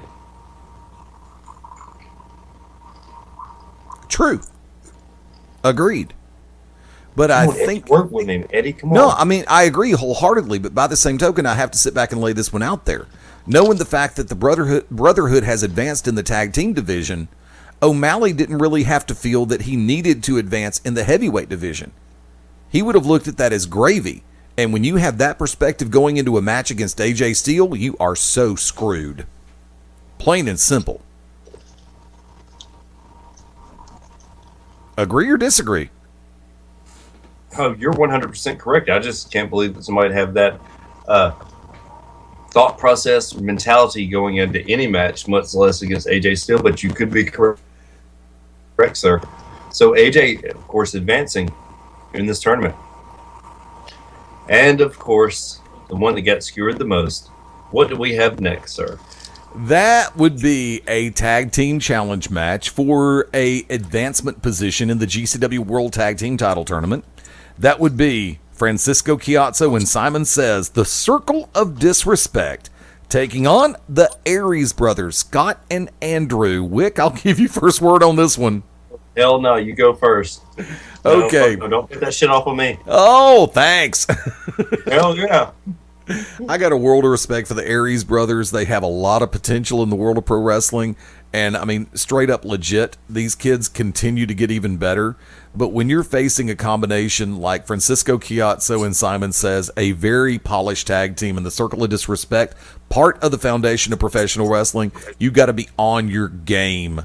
Because Francisco will eat you alive. Simon Says will eat you alive. Because, you know, Says is notorious for building in a sense of comedy. But that is to lull you into a sense of over-security, if I can use that phrase. And I think the Aries brothers may have fallen into that trap. They had a lot they wanted to prove, but they may have worked a little too hard to try to prove it on this given night. They got, like I said, they got a bright future ahead of them. Scott and Andrew, tremendous in-ring talents. These kids are very good, and they keep getting better. But against a team like Chiazzo and Says, you cannot take 1 millisecond for granted. They jumped into this quicksand headfirst. You have to give it to them. They knew that this was an opportunity that they had to seize. Not one of their better matches, but you have to learn. You have to grow, and the sky's the limit with these guys. Circle of Disrespect advancing, and let's hope that the Aries brothers learn something from this experience. In our main event, sir, go right ahead. Well,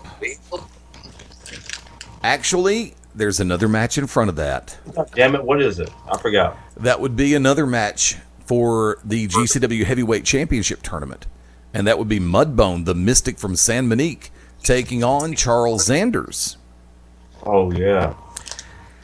Once again, look, I'm going to go ahead and break this one to you very clearly and in a very concise manner, which is totally anti what I normally do. You can have all the potential in the world.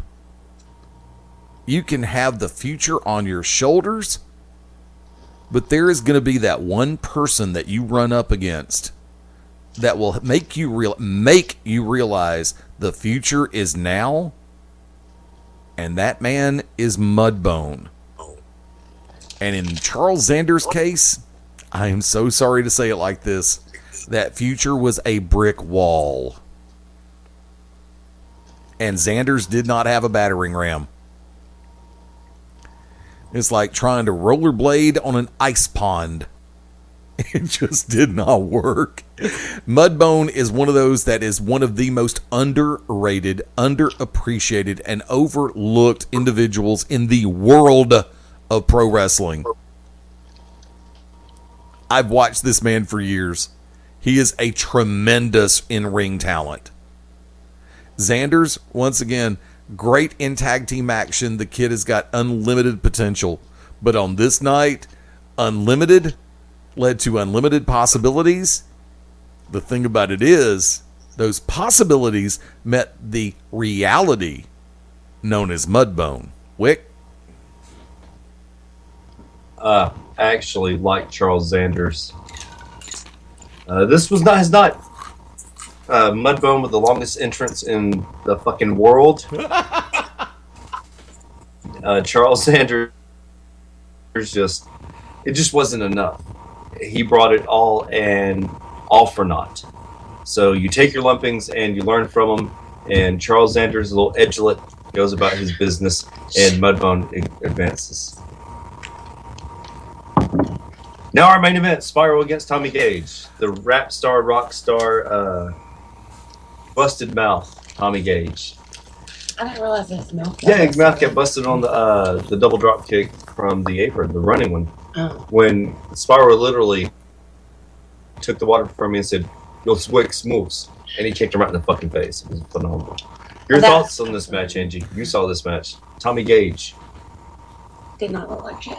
He did not look like shit. No, absolutely not. Did he party like a rock star? Well, I don't know Totally, about that. dude. My partying like rockstar days are over, so I couldn't tell you. But No, now you party like a wrestler's wife. sorry. Ouch. No. It was a great match. Spiral won. End of story. Eddie, your thoughts on this match? I'm sorry. No. I'm in between cooking turkey and dressing and everything else. I apologize. It's okay. You know, I've got to put this world in proper perspective because when it comes down to it and everything is said and done, you have a unique contrast in styles in this first round matchup for the GCW Heavyweight Championship Tournament. And I'm talking about the Rockstar Tommy Gage versus the Bosnian War Child Spiral. And Gage is a great ground competitor. You're not going to see Tommy Gage go to the top rope and go to the air in the blink of an eye. You will see that from Spiral. Gage likes to ground his opponents. Spiral likes to befuddle his opponents. He has the capacity to do that. On this one, those two, on any given day, can put on a clinic. However, on this given day, it looked like Spiral had more of a determined purpose than Tommy Gage. Gage is the person you never turn your back on. Spiral's the person you don't blink when you're in the ring with. Unfortunately, in this circumstance, like I said, there seemed to be a pure sense of determination coming from Spiral. He's on a mission. He wants to make it to the finals and win the prize that has eluded him for a while. And that's the heavyweight title. Gage gave a great account for himself. You can't take anything away from Tommy Gage. But on this night, the complete wrestling machine, the Bosnian War Child, the rap star, outshone the rock star. Wick? Oh, that was really good. The rap star outshone the rock star. I was able to witness this. Yes, Lily. What do you want? I'm live on the air. The fucking world is listening to me. I'm eating potato chips. She's like, I want some now. I don't care if the world's listening. Lily, come over here and say hello to the world. Come over here. Come here. Come here and tell Hey, get everybody over here. happy Now that you know- Thanksgiving. Come over here. Come here. Mm-hmm. So everybody say happy Thanksgiving. Happy Thanksgiving. Oh, thank you very much. They're talking about your very favorite wrestler. Who's your favorite wrestler ever? Spiral. Spiral. He's your favorite? Very good, very good. Okay, baby, I'll get your chips. Come on. So there you have it. Spiral is my 3-year-old's favorite wrestler. Get right out of town. But it was a very good match. Tommy Gage took it to a whole nother level. I'm just playing with it. Oh. Gage had no chance for one reason. He was looking for nothing but a good time.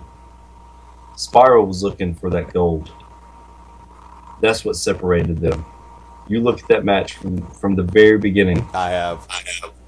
That match, man, Spiral was ready. Spiral was prepared. Spiral was ready to kick ass and take names, and he did. And advancing in this tournament.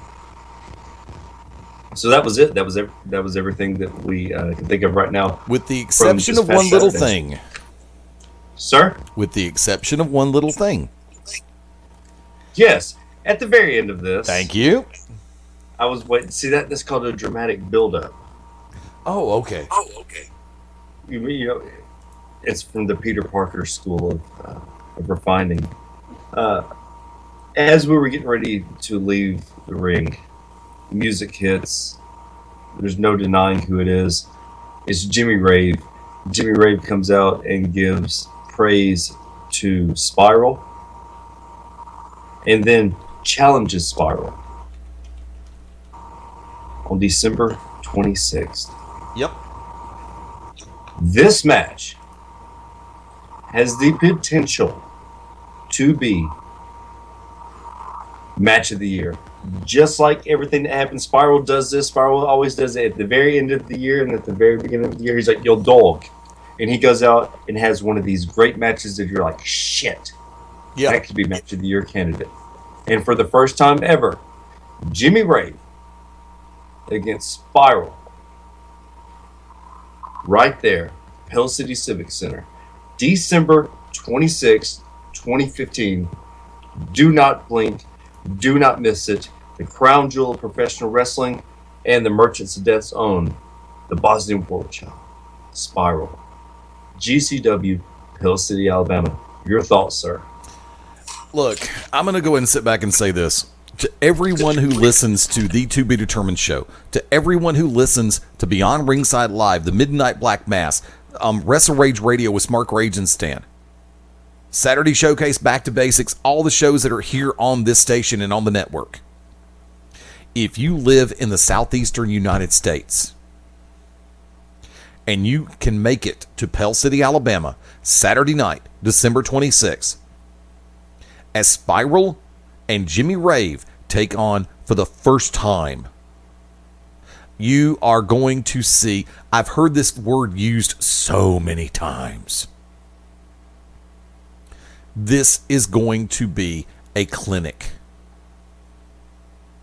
This isn't going to be a match of the year candidate. This is going to be a match of the year winner. So, Jason Neal and Alabama Wrestling Mag, you better get your mouse ready. You better get your tab ready. Because some people are going to break your freaking website. More so than you had to do when it came to Announcer of the Year last year. Yeah, I called you out on that one, boy. If you call yourself a fan of professional wrestling and you live in Alabama, Tennessee, Mississippi, Florida, Georgia, Louisiana, South Carolina, you will find a way to be in Pell City, Alabama, Saturday night, December 26th. Seasons Beatings, Jimmy Rave, Spiral. This match is going...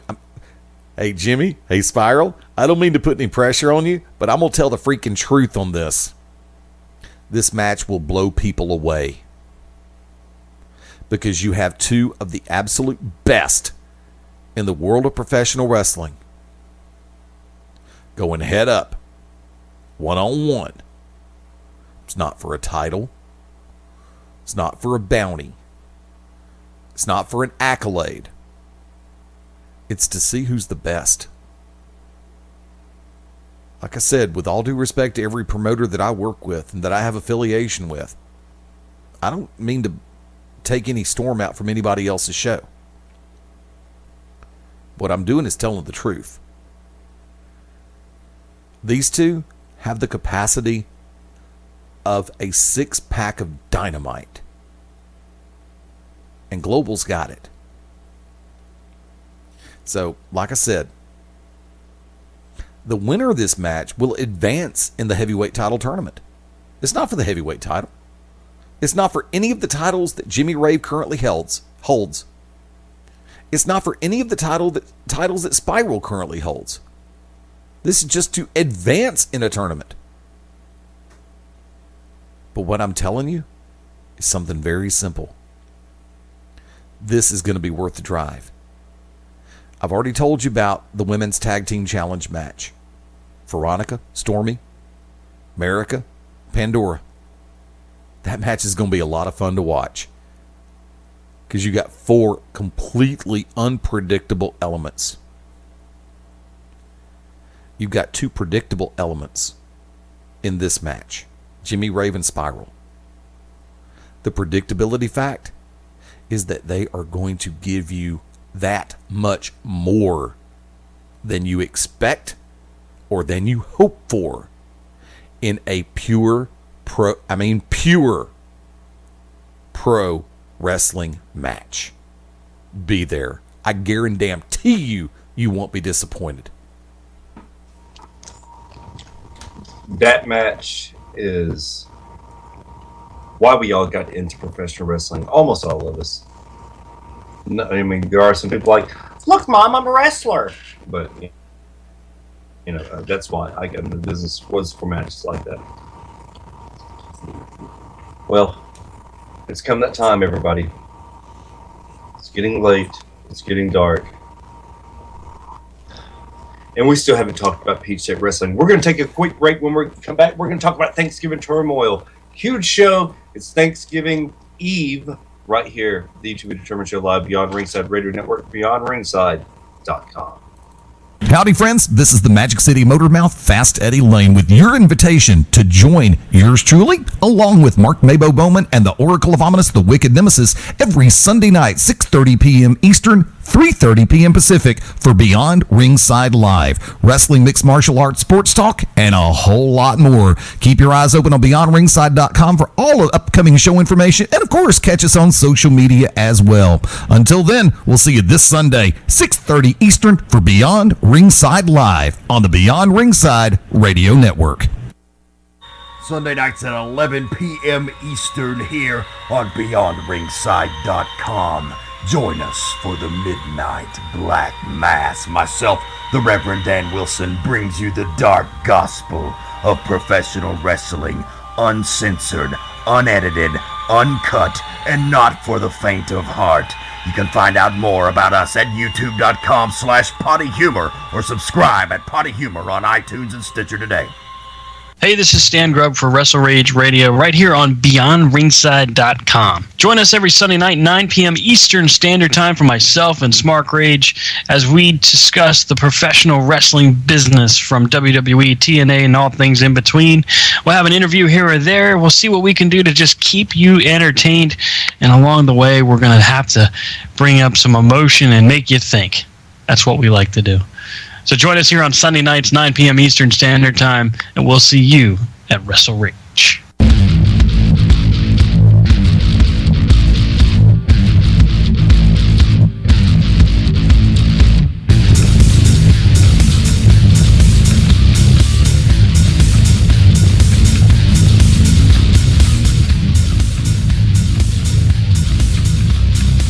The To Be Determined Show.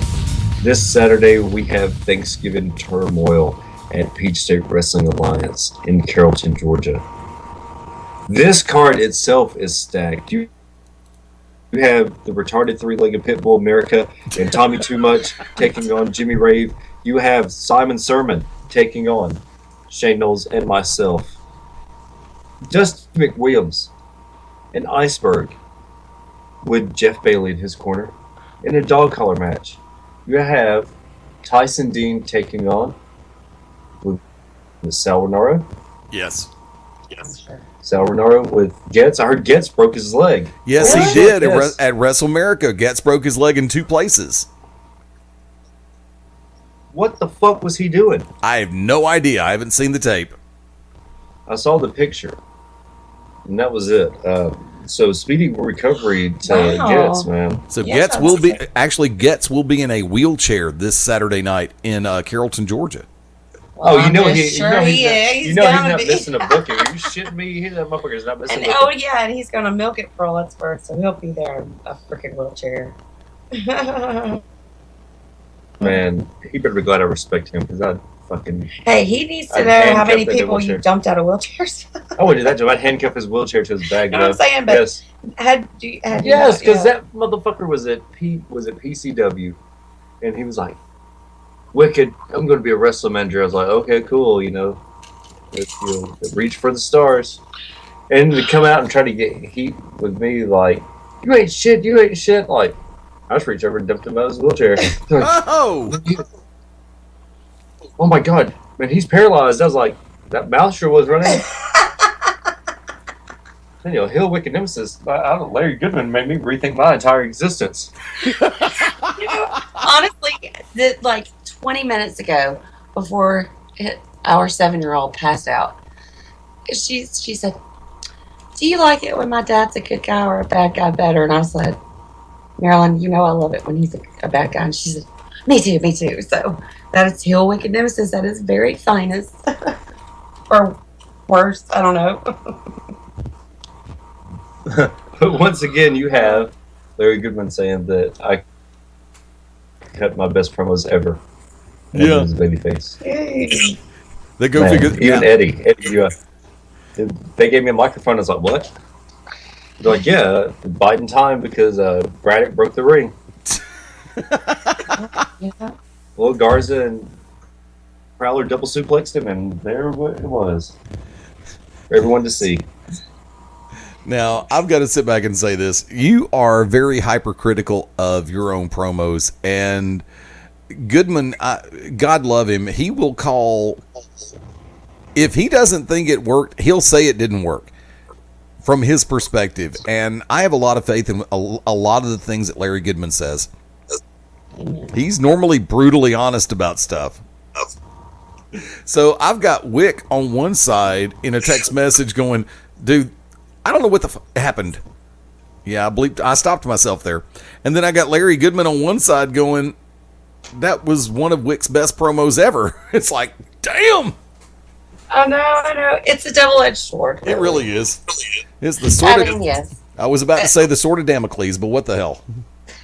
Well, that's because the psychology of a manager babyface is different than a manager heel. The psychology of your promos are completely different. And I will say, as his wife, the thought process is totally different. And the effort put forth is different. And so, I absolutely agree with you. I believe in just about everything that Mr. Goodman says, but it did kind of hurt my feelings when he said that. Because I was like, oh. Goodman has always been supportive of Bishop and myself. Oh, absolutely. Well, I'm sorry, because Bishop's a fucking waste of talent who's sitting at home fucking going to the gym every day but still not in the ring, so fuck him. But I'm sorry. I'm sorry. Are you actually telling the truth about Orion Bishop right now? The fact that he's not in pro wrestling and just going to the gym and biding his time and not actually plying his trade inside the squared circle where so many people feel he belongs. Yes, you are 100% correct. Well, we had this conversation last weekend in our living room. So. 2 weekends ago. So, I waited. He was here for an hour and a half before I finally hit it on him.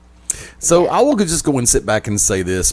OB, love you, dude. You know that. Got a ton of respect for you. But I'm here with downgrading you from an Orion-class constellation to Pluto, where you don't know whether you're a planet or not. Oh. Uh-oh. Well, we will probably have some interaction with him tomorrow. So if he isn't listening now, we may have to pass that message along. I'm not worried about Orion Bishop. I don't sweat Orion Bishop. No, I know he needs to hear it. That's why I'm saying that. Look, I'm going to say this, and I'm not going to say this because OB is a friend. I'm not going to say it because he's a former co-worker. I'm going to say this as a person who is a fan of pro wrestling. I'm not talking about the announcer. I'm not talking about the person who started training in 1984. I'm not talking about the person who's been a commissioner in half the organizations with which I've worked. I'm not calling this anything other than the factor of me. Orion Bishop had a gift. A genuine gift where he didn't even have to try, and it looked better than over 60% of the so-called wrestlers in the world of pro wrestling. There were so many people who deserved to see because they are fans of pro wrestling, not just some damn smark who thinks they have a clue. I would legit kill, to get Orion Bishop, the wrestling hybrid, back in pro wrestling with a company that knows how to properly utilize his talent and put him in a position that he should be. Yeah, there's some veiled references in there. But you know something? That's family. When you're family, you say shit like that. So, Bishop, dude, love you, respect you, but more than that, miss you. He is. He knows. He knows that he's sitting there wasting all the talent. He knows that he's sitting there right now. He's in Garithos. He is in fucking Orgrimmar playing World of Warcraft right now. You know why? Because guess where he's going to be at 4 o'clock in the morning? In the gym. Yep. Why? Who fucking knows? The motherfucker's still one of the strongest people that you'll meet. And he's just hanging out, making money. I told him, I said, if you don't get your ass in the fucking ring, I said, I cannot stand you. You make me fucking sick. And he just laughed. Because that's Orion Bishop. He's just going to fucking laugh. Because the love of the business is gone. He has no love for wrestling.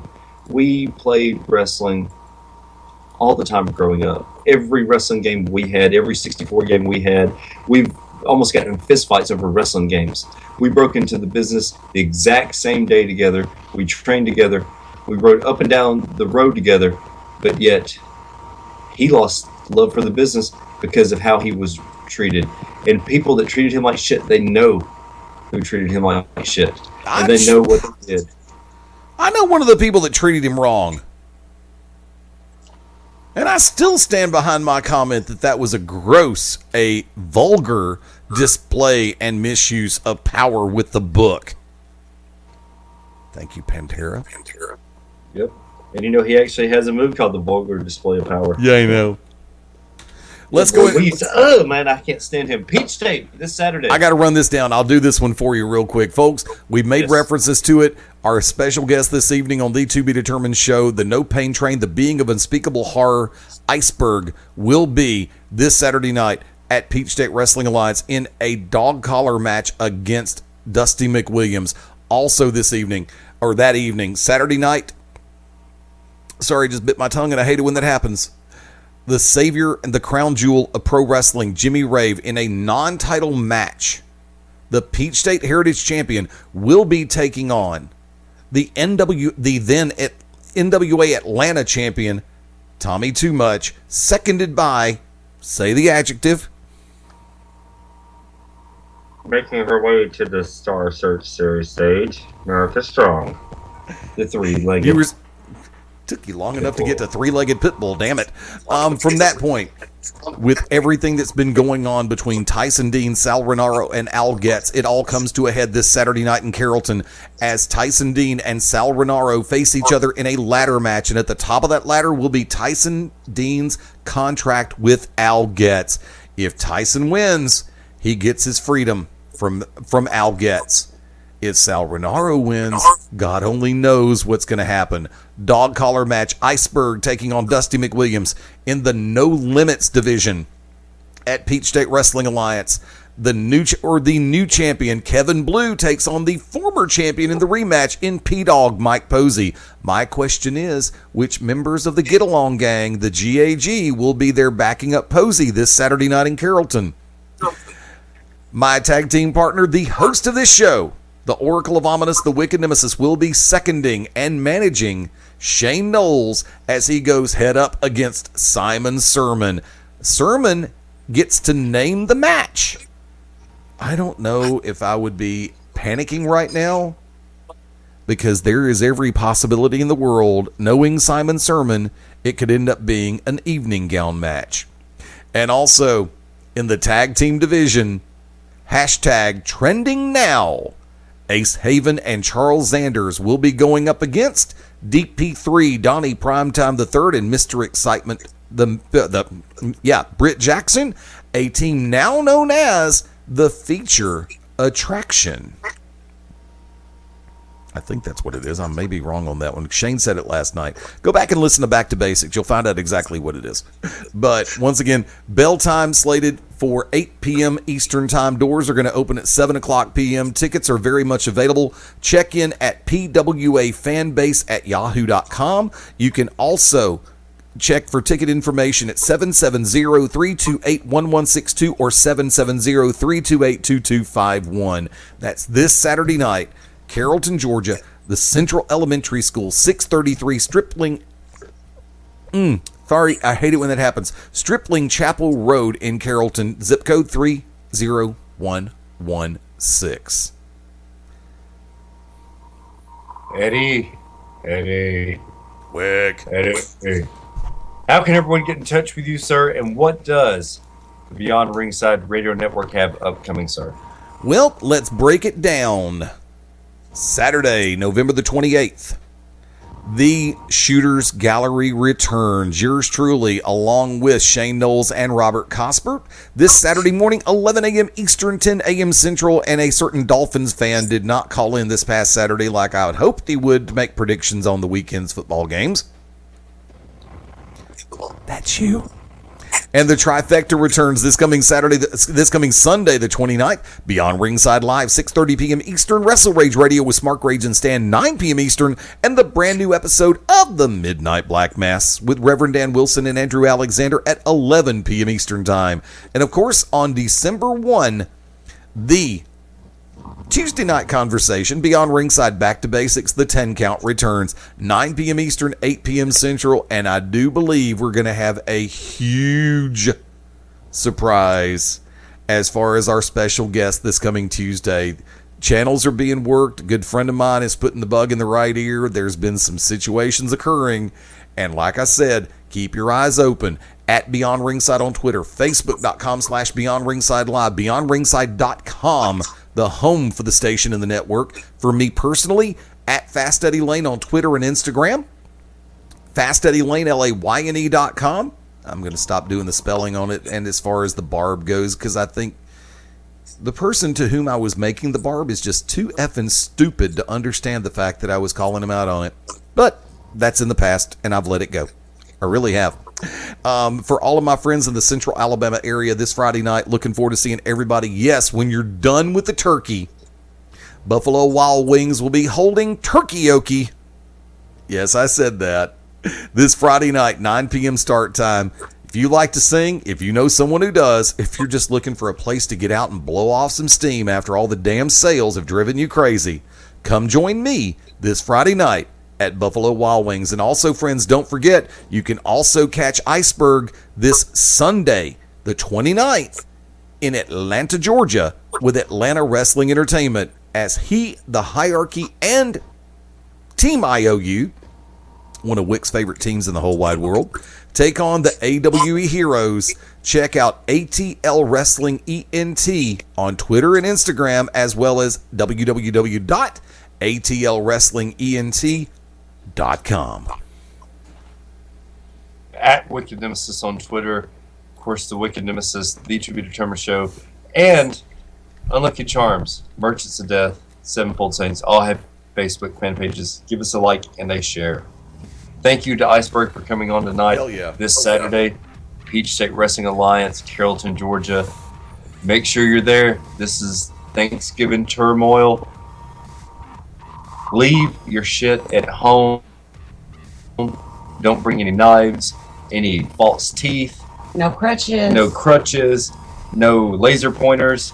Leave your shit at home. Come out and have great wrestling and watch some great wrestling, because it's going to be right there at Peach State Wrestling Alliance. For Fast Eddie Layne. Folks, I hope you have a great Thanksgiving day. May it be peaceful. No drama, no stress, no worry.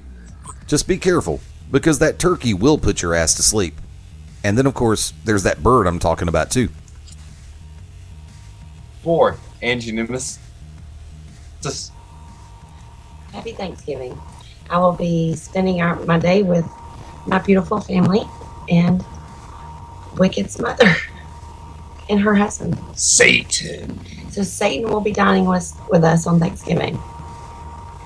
I'll let you know how it ends. Wait. Wait, don't do this yet. I got to ask the question. Real quick, I'm going to run them by you. Thursday, Yes. Philadelphia on the road at Detroit. Who you picking? I don't know. I have no idea. What's the spread? I'm not giving the Yes, I got spread. I'm just saying straight up. Who do you think's going to win? Detroit sucks on Thanksgiving. Detroit. See, I took the Lions because I'm hoping they win on Thanksgiving because they deserve it. Carolina undefeated on the road at Dallas in the 2:30 game. Ooh, Carolina's gonna fucking put it on them. Even though the Messiah's back. Oh, fucking Tony Romo, get the fuck out of here. And the I always liked Tony Romo until I saw him in that movie. as the Tin Man. I think it was called Wizard of Oz, because that's about how fucking old he is now. And also from there, the 7:30 game, the primetime game, the Chicago Bears on the road at Lambeau facing the Packers. Who you got? It's that time of year. It's cold. For a reason. The frozen tundra of Lambeau Field. Green Bay Packers. And who are you taking Saturday, Alabama or Auburn? Alabama by 11. Oh, okay, because I said Alabama by 16. We're almost in the same neighborhood. Hey! I told Xavier Alabama by 11. I was like, bring, Juanito! And Alabama. I will say this. You are more than welcome to come on this coming Saturday morning for the Saturday Showcase. Our prediction round will be at 11:30 a.m. Eastern, 10:30 a.m. Central. So we'd love to hear from both of you on the prediction round. Wick, take it on home. We will let you know about Saturdays, especially wrestling.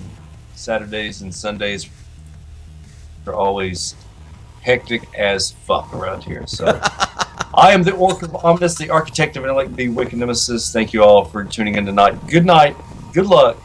Leave your week to be determined. Don't be a maybe. Be a definite. Forever forward. The Sevenfold Saints.